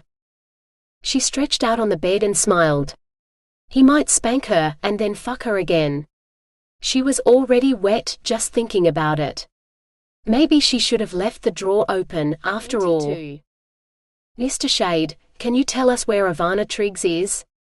He'd expected watchmen to come here eventually, but instead the watch had sent 2 female detectives. Observant ones. I don't know anyone by that name, he said. It was the truth. Sure, they'd showed him a picture that looked like the girl he was hiding downstairs and told him she was Ivana Triggs, but last night he'd been far too busy doing other things with her to do anything as mundane as exchanging names. Oh, is this a light sculpture box? Are you an artist, Mr. Shade? If she was a halfway decent detective, then she already knew that he'd applied to the colony as a light sculptor. His activities for Hera were more freelance in nature, even if they took up far more of his time. Of course, he said smoothly. Can I see? She asked, flicking the switch. Before the box could light up completely, he turned it off again. No, actually. It's a private commission, and it's not my practice to share my process until my artwork is complete, and then, only with the permission of my client. As this piece was definitely for his eyes only, that permission would not be forthcoming. Ever. Mr. Shade, Ivana Triggs is wanted in relation to the terrorist bombing at the First Shot Cantina that killed a number of staff and patrons. She's associated with the known terrorist Hella Triggs, who destroyed the space elevator on Earth, and it's imperative that we find her before anyone else gets hurt. You are the last known person to have contact with her. Me? Shade let his eyes widen in surprise. I've never met this girl. This terrorist. She looks like a schoolgirl. Is she really one of those humans' first-party maniacs? The ones who think titans like us shouldn't be allowed in the colony. If she is, I hope you find her soon. We'll all sleep safer in our beds knowing you have her in custody, where she can't do any further harm. They were trying to scare him, he decided. making him think she was a child when she was anything but. The picture must have been taken back on Earth, when she probably was still a schoolgirl. Shade snorted. What kind of universe are we living in, where we're afraid of children? The detectives exchanged a glance. They were disappointed their tactics hadn't made him give her up. I assure you, Mr. Shade, she might look young there, but Ivana Triggs is very much an adult, and when we catch her, she will face the full weight of the law. She sounds like a very bad girl. I hope you find what you're looking for, he said. But neither of them looked ready to leave. They prowled around his apartment, asking the same questions but in slightly different ways, until they finally gave up and left him in peace.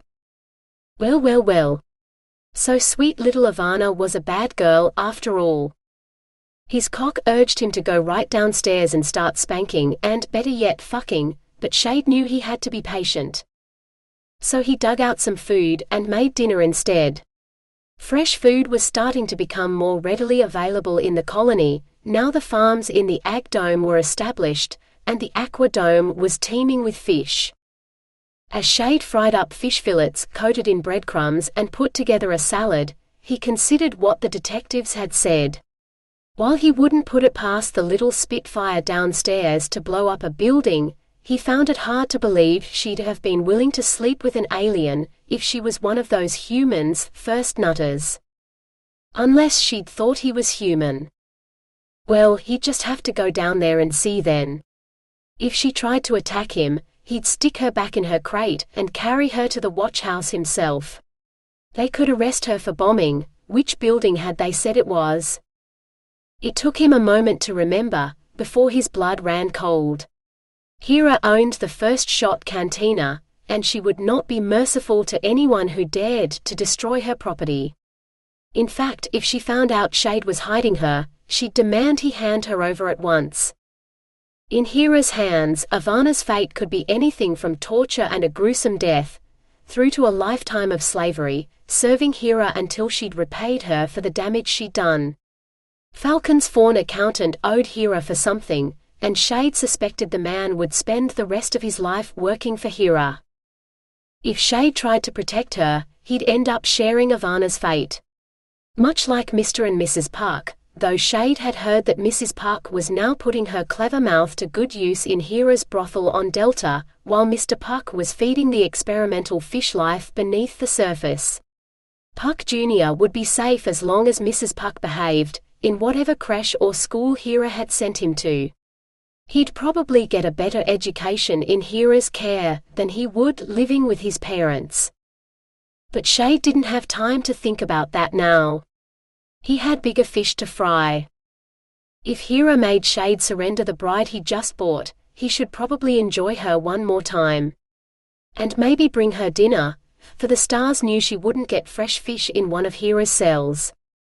He plated up the food, and carried it down in the lift to Ivana, where he found her reclining on the bed on her cloud of tumbled curls, her round breasts pushed into prominence by the angle of her arms, handcuffed above her head. He wanted a whole night worshipping those breasts, licking and sucking them before seizing them in both hands and squeezing his cock between them, fucking those sweet tits, until he'd covered them in cum. A pity human tongues were so short, or he'd have made her lick it off too. Stars, that would be sexy. He set the plates on the table. I brought you dinner. She eyed him. What do you want me to do in return? He half expected her to cringe away from him in fear. He had been rather rough with her last night, but the only emotion he sensed from her was mild curiosity.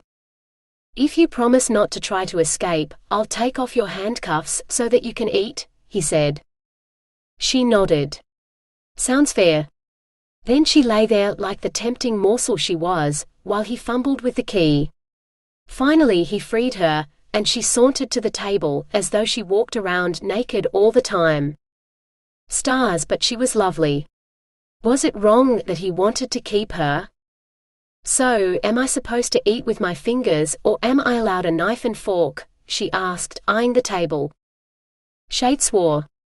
He'd been so distracted by the detectives, and the thought of having Ivana for dessert, that he'd forgotten cutlery. "I'll get it. You stay right here and don't move." The elevator seemed to crawl both up and down, but he finally made it back, to find Ivana had finished the fish fillet, and was licking her fingers with such evident enjoyment, that his cock rose to salute her. She grinned. "You thought I'd try to escape, didn't you?" Shade shrugged. "How could you? The only way out is through the apartment above, and you couldn't make it past me." "Not without a weapon, no." She held out her hand for the cutlery. He considered not giving it to her, then shook his head and handed it over. She might be a spitfire, this bride he'd bought, but he could master her any day. And once he'd wrestled her to the floor, then the fun would start. Let her try. But she just used the fork to eat her salad, then laid it beside her plate. "Thank you. I haven't had fresh fish since before we left Earth, and it was a rare treat even then." "Are these from the ocean planet?" "No, the Aquadome. The mayor breed them in their lakes as a food source, but the breeding program went so well, they've been selling the excess in a shop in town. It's a pity the dairy farms haven't done as well. I miss good cheese." She poked at one of the soy cheese cubes he'd scattered in his salad. "So I shouldn't look too closely at this then?" Shade sighed. "It's cheese. Vegan cheese. It's better than nothing, I guess, but I prefer animal products, that's all." She squinted at him. "Yes, I can see that about you. Last night definitely brought out the animal in you." Shade felt his face grow hot. "About last night. He should apologize. Spanking her once and losing control had been bad enough, but 3 times? No wonder she thought he was an animal." Ivana held up a hand to stop him. "Are you planning on spanking me before you finish your dinner, or after? Because if you want to finish, I can go back over to the bed and get ready if you like." He almost choked on his fish. He still couldn't believe she wanted him to spank her. He managed to swallow, then said, "That depends. Have you been a very bad girl down here by yourself?" She marched over to the bed, slipped her hands through the handcuffs and clicked them shut, before arranging herself on the bed, just as she'd been when he arrived. Breasts front and center, knees bent, thighs parted. "Delicious. How could I? I haven't had a single orgasm since you left.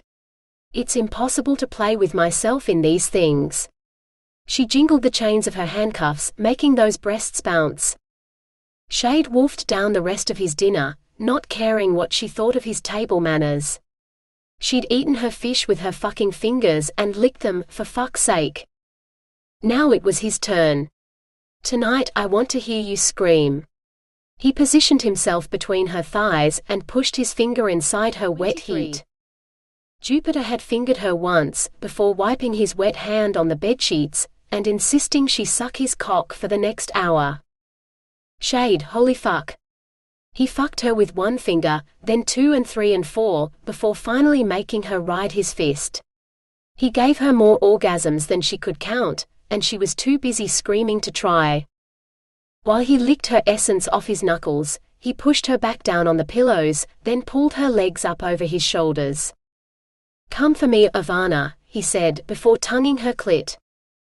She'd thought his hands were hot, but with 2 hands and his tongue between her thighs playing her like she was a freaking guitar, she screamed herself hoarse. If she added up every orgasm she'd ever had, including the ones from last night, nope, she was pretty sure he'd given her more since dinner than she'd had in the entire rest of her life. When she was reduced to little more than a puddle of lust on the pillows, he lowered her legs and removed his shirt. Glowing sigils highlighted the muscles on his chest and abs, making her mouth dry as a desert. Completely the opposite to her needy pussy, which now ached for the cock she could see straining to escape from his pants. Off came the pants and he stretched out on the bed beside her, his arms above his head, his massive cock pointing at the ceiling. She'd had that massive monster inside her. No wonder she could barely walk this morning. The problem was, more than anything, she wanted more. Now you're ready for me, you're going to ride me, Ivana.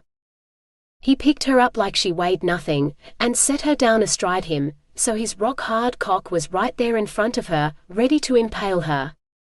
When she hesitated, he reached back and smacked her ass. "Mount my cock, slut, or I'll spank you again." She stretched up, having to hold tight to the bedhead to keep her balance as she lowered herself down his length. If anything, he felt bigger than last night, stretching her to her very limits. He slapped her again, on the other cheek. "Take it all, slut. I know you love it." She slid down until she could feel his balls beneath her butt. Gasping, she struggled to adjust, squirming a little, which only made him rub all the places he'd made sensitive with his fingers and his tongue. "Good girl. Now ride me, slut." Gingerly, she rocked her hips forward.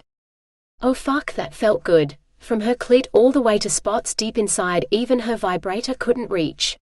Slowly, she began to do as he'd asked, riding that massive cock until the biggest orgasm yet tore a scream out of her throat. Shade's hand smacked her ass. Once, twice, 3 times. "I said ride me, slut. You can come all you want, but if you stop, I'll spank you." Another smack, which got her going. She fell into a slow rhythm, moaning at the sheer pleasure of his cock deep inside her. The next orgasm rocked her to her core. "Faster, slut. No stopping," I said. Stars, the sensations were too much. Her ass stung as he smacked her like a prize racehorse, yet she was the one riding him, and the faster she moved, the sooner she reached her next earth-shattering orgasm, but she didn't dare stop. "Come for me, Ivana."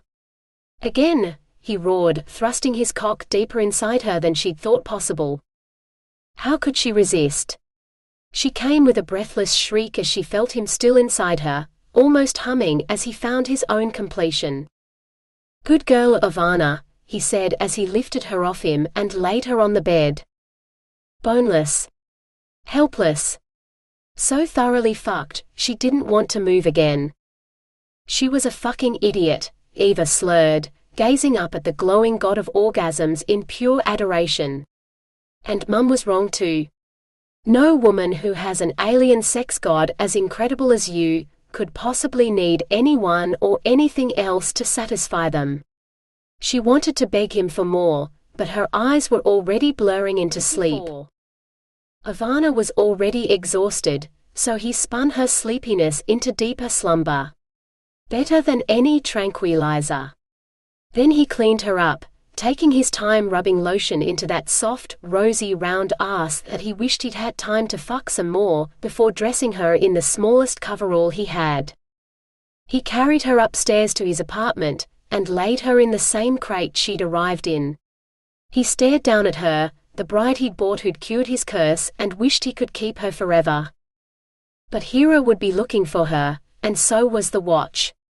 She'd be safer with the watch, and he owed her that. She'd cured him of his curse, after all. He forced himself to close the lid. He didn't have much time, as this crate didn't have sleeping gas, like the one he used when he was working for Hera. He pulled on a coverall and covered his face with a cap. Now he looked like any other laborer in the colony. Nobody would look twice at him. Delivery for the watch house. Urgent evidence for the first shot cantina bombing, he said as he stepped inside, cap pulled well down.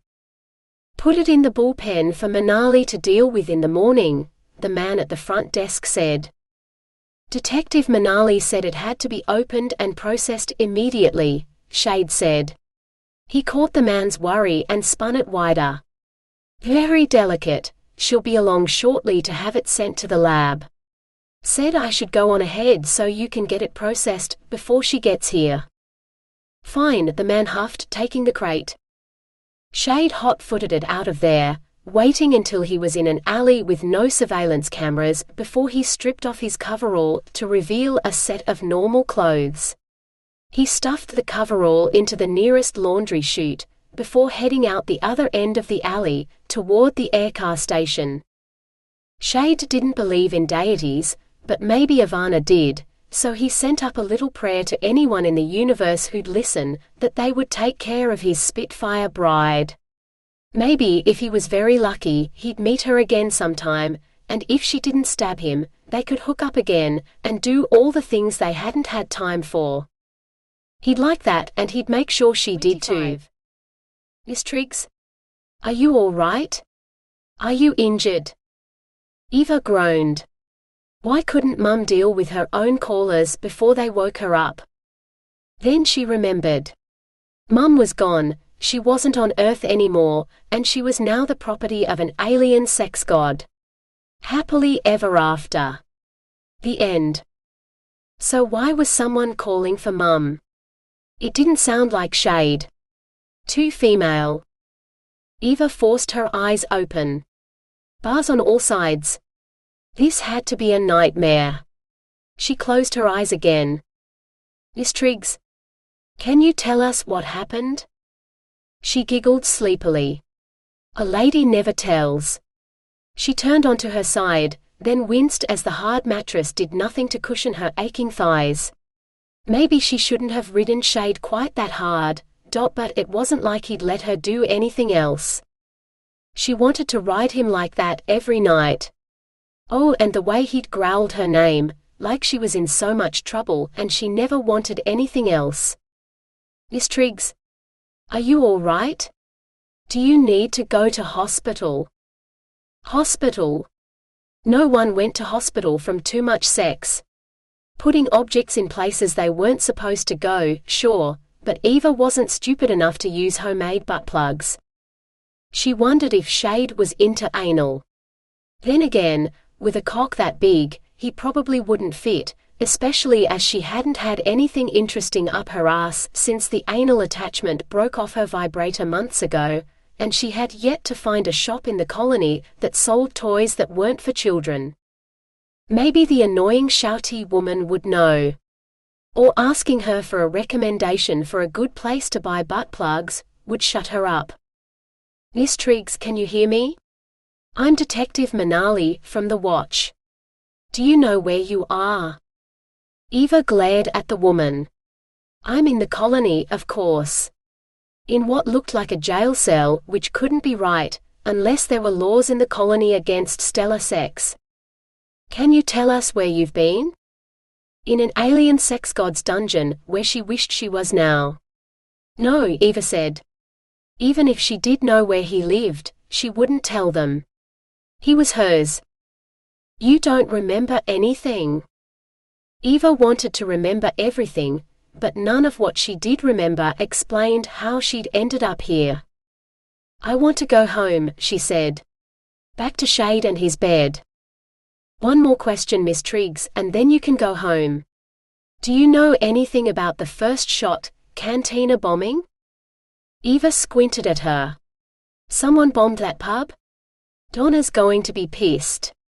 No more Intergalactic Dating Agency. How will she find hot aliens for all of us then? Do you know where Donna is? Dunno. Did you try her office? She's always in her office, Eva grumbled. Do you need to go to the hospital? Are you injured? The woman repeated. I just want to go home, Eva said. The detective blew out a frustrated breath. Fine. I'll get someone to take you home. If you remember anything else, anything at all, call me, okay? Eva nodded dutifully. She made it to the Nix Dome aircar before she fell asleep. Shade walked into the counselor's office, gritting his teeth for another useless hour of talking about his feelings. Good morning, Mr. Shade. How are you feeling today? Frustrated.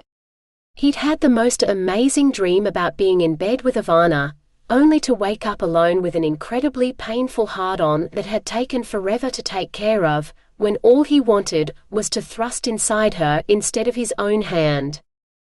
These things take time, she said. Sympathetically, of course.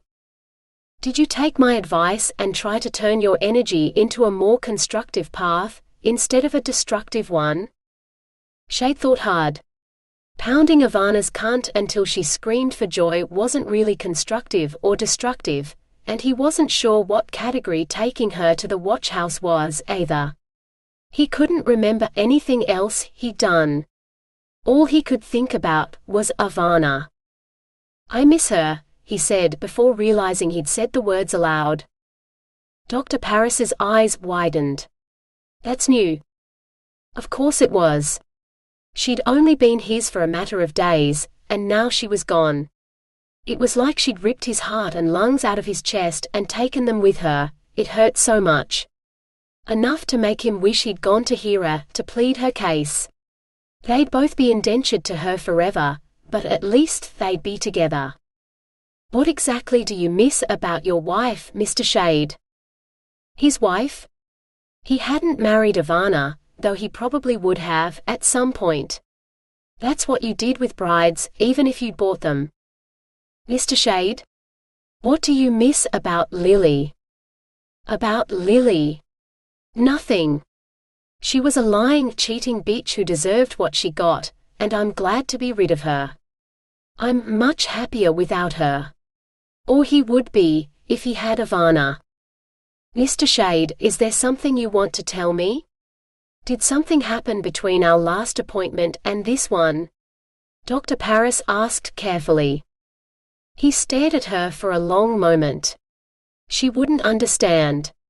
"Is there some sort of patient-doctor confidentiality thing, where if I tell you stuff, you can't tell anyone else?" "Unless I believe someone is in danger, in which case I'm bound to tell the watch, or another relevant authority." "Is someone in danger, Mr. Shade?" He blew out a breath. No, not anymore. He'd seen her on the news. The anchor had declared that not only had Ivana been found, but she'd helped the watch with their investigation into the bombings, despite being completely innocent herself, and now they had a new suspect, some human called Clive. Shade knew she couldn't have been one of those humans' first nutters. Not after she'd almost exploded with bliss as she called him her alien sex god. She's safe and back where she belongs. The news anchor had said that she was recovering from her ordeal at Star Farm.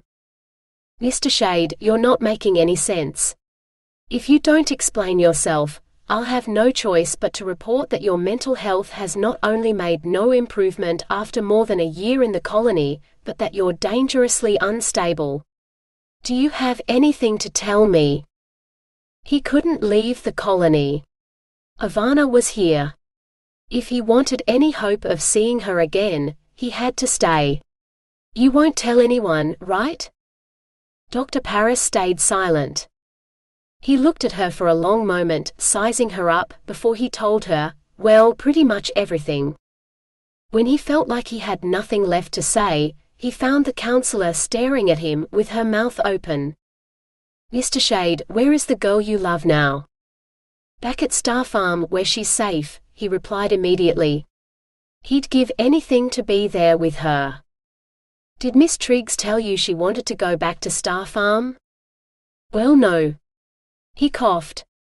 "Actually, she told me all she wanted was me, but that was in the heat of the moment, and we were naked and—" She'd been riding his cock like a champion, those round breasts bouncing so he couldn't look anywhere else, before everything blew up in one incredible moment of bliss, and just as he'd been thinking that he wanted nothing more in the universe than her naked body beside his every night, she'd said, that. Like she could read his mind or something. "So why aren't you with her right now?" "Because I bought her, then handcuffed her to a bed, and then I turned her into the watch, so she might not like me very much right now." "But you want to be with her, don't you?" "More than anything." "So why don't you go to Star Farm and ask Miss Triggs what she wants?" When Shade opened his mouth to protest, she held up her hand to silence him. "Mr. Shade, you're here because poor communication in your previous marriage left you with unresolved issues, when a simple conversation might have saved you and perhaps even your late wife a whole lot of misery. While I can understand avoiding someone you disliked, this isn't the case with Miss Triggs, who you appear to be madly in love with." It also sounds like she returns your affection, if what you say is true. You don't have anything to lose. Her. He could lose her. Mr. Shade, if you don't ask her what she wants, you've already lost her, and any chance you both might have at happiness. Go to Star Farm and ask her what she wants. If it's you, then you could both be happy together today and for the foreseeable future. After all you endured with your late wife, don't you deserve some happiness? But, Ivana, it might just be Stockholm Syndrome talking. You know where. She smacked her hand on the coffee table. Stockholm Syndrome is a myth, Mr. Shade, made up by a bitter man who made bad decisions that almost cost a hostage her life. A hostage who sensibly sided with her captors, because she knew it would give her a better chance of surviving her ordeal than trusting an incompetent twat, who then made up Stockholm Syndrome as an excuse to massage his own bruised ego. She took a deep breath. You don't strike me as an incompetent twat, Mr. Shade. You said yourself that Miss Triggs chose to stay with you instead of trying to escape. Now Miss Triggs is a free woman in a familiar environment, with no fears for her survival, if she ever had those. If you ask her what she wants now, you might be surprised at her answer. Right now? Yes, Mr. Shade. I think we'll end this appointment early today. If you take my advice and head to Star Farm, I believe we can safely reschedule your next appointment as a simple health check, this time next year. She made shooing motions. Go get your girl, Mr. Shade. I'm sure she's waiting for you. 7. Eva woke up in her hard bed in the dormitory, and trudged to the bathroom to wash and dress.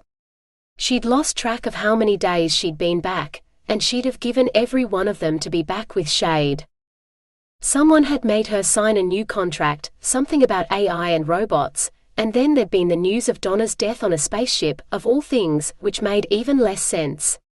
Nobody could tell her how she'd ended up at the watch house, and if she even mentioned Shade's name, everyone fell silent and wouldn't say anything. Like even his name was taboo. It was enough to make her want to scream. Or walk out and leave, which Flora had told her she could do now. Walk away from Star Farm and the colony would give her an apartment of her own, and training to help her find a job. When she didn't want a job or any kind of training. What she wanted was to be Shade's kept mistress, because that's what he paid for. Why couldn't she have what she wanted? He'd come in here, shouting for Danny often enough.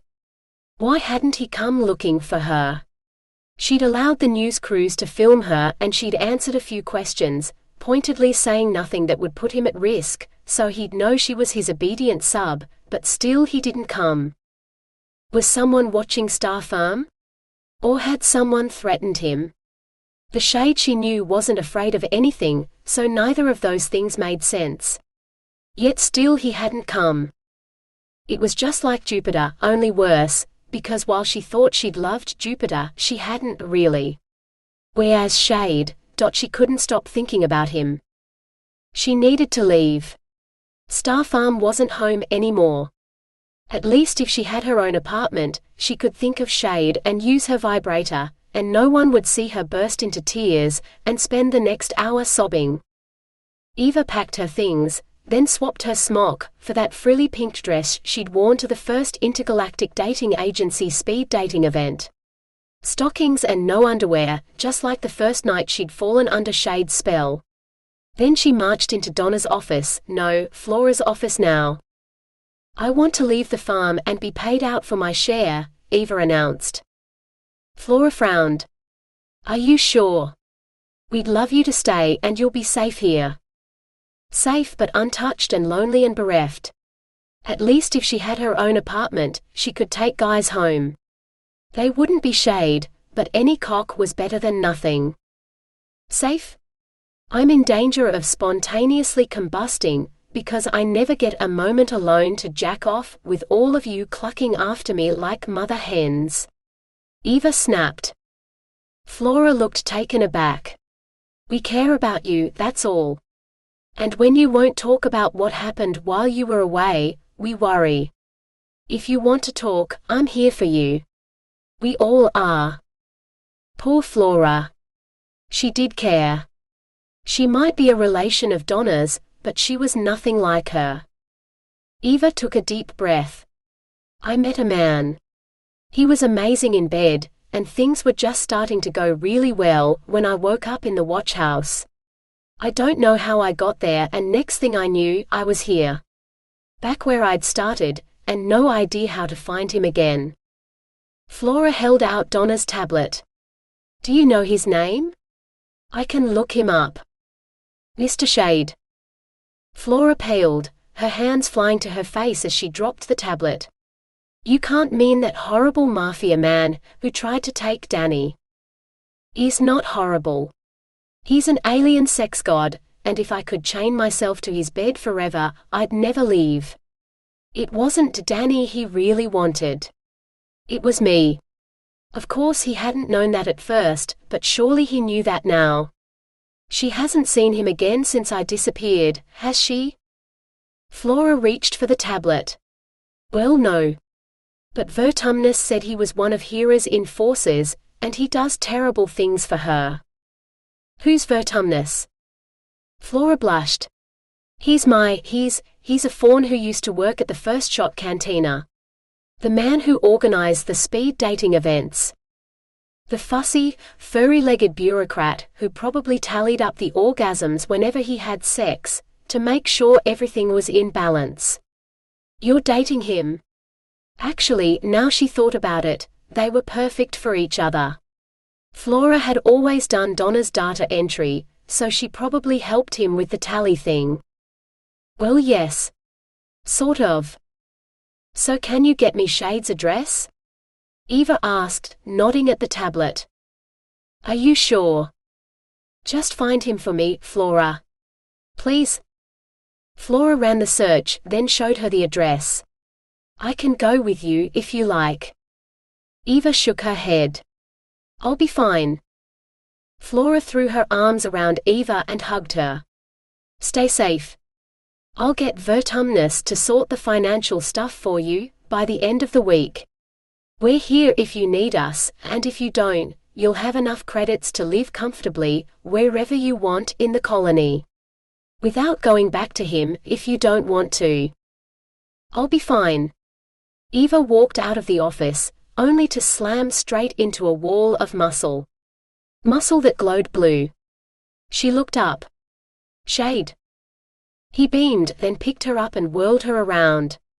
Can you forgive me? I thought you'd be safe. Eva looked him square in the eye. I don't want to be safe. I want to be fucked. 6 ways until Saturday and 7 more on Sunday. I want you to take me home and fuck me. And I want a new anal probe. She perked up. Ooh, do aliens have anal probes? I've never used an alien anal probe before. Eva. You can't say things like that. Someone might hear. Flora hissed. Shade ignored her. If that's what you want, Ivana, then I will comb the whole colony, until I can give you the best alien anal probe you've ever had. But I want your cock more. A lot more, Eva said. I love all of you in fact. Oh, I know. Then he kissed her, for what she realized was the first time, and time stopped. She'd been spanked and fucked and punished and rewarded more times than she could count, but this, oh, Eva really liked kissing. Or maybe it was just because it was Shade kissing her, and the alien sex god kissed even better than he fucked. Ooh, maybe he could even kiss her while they fucked. Someone come quick. Flora. Help. Linea's collapsed, and she won't wake up. I think she's fainted.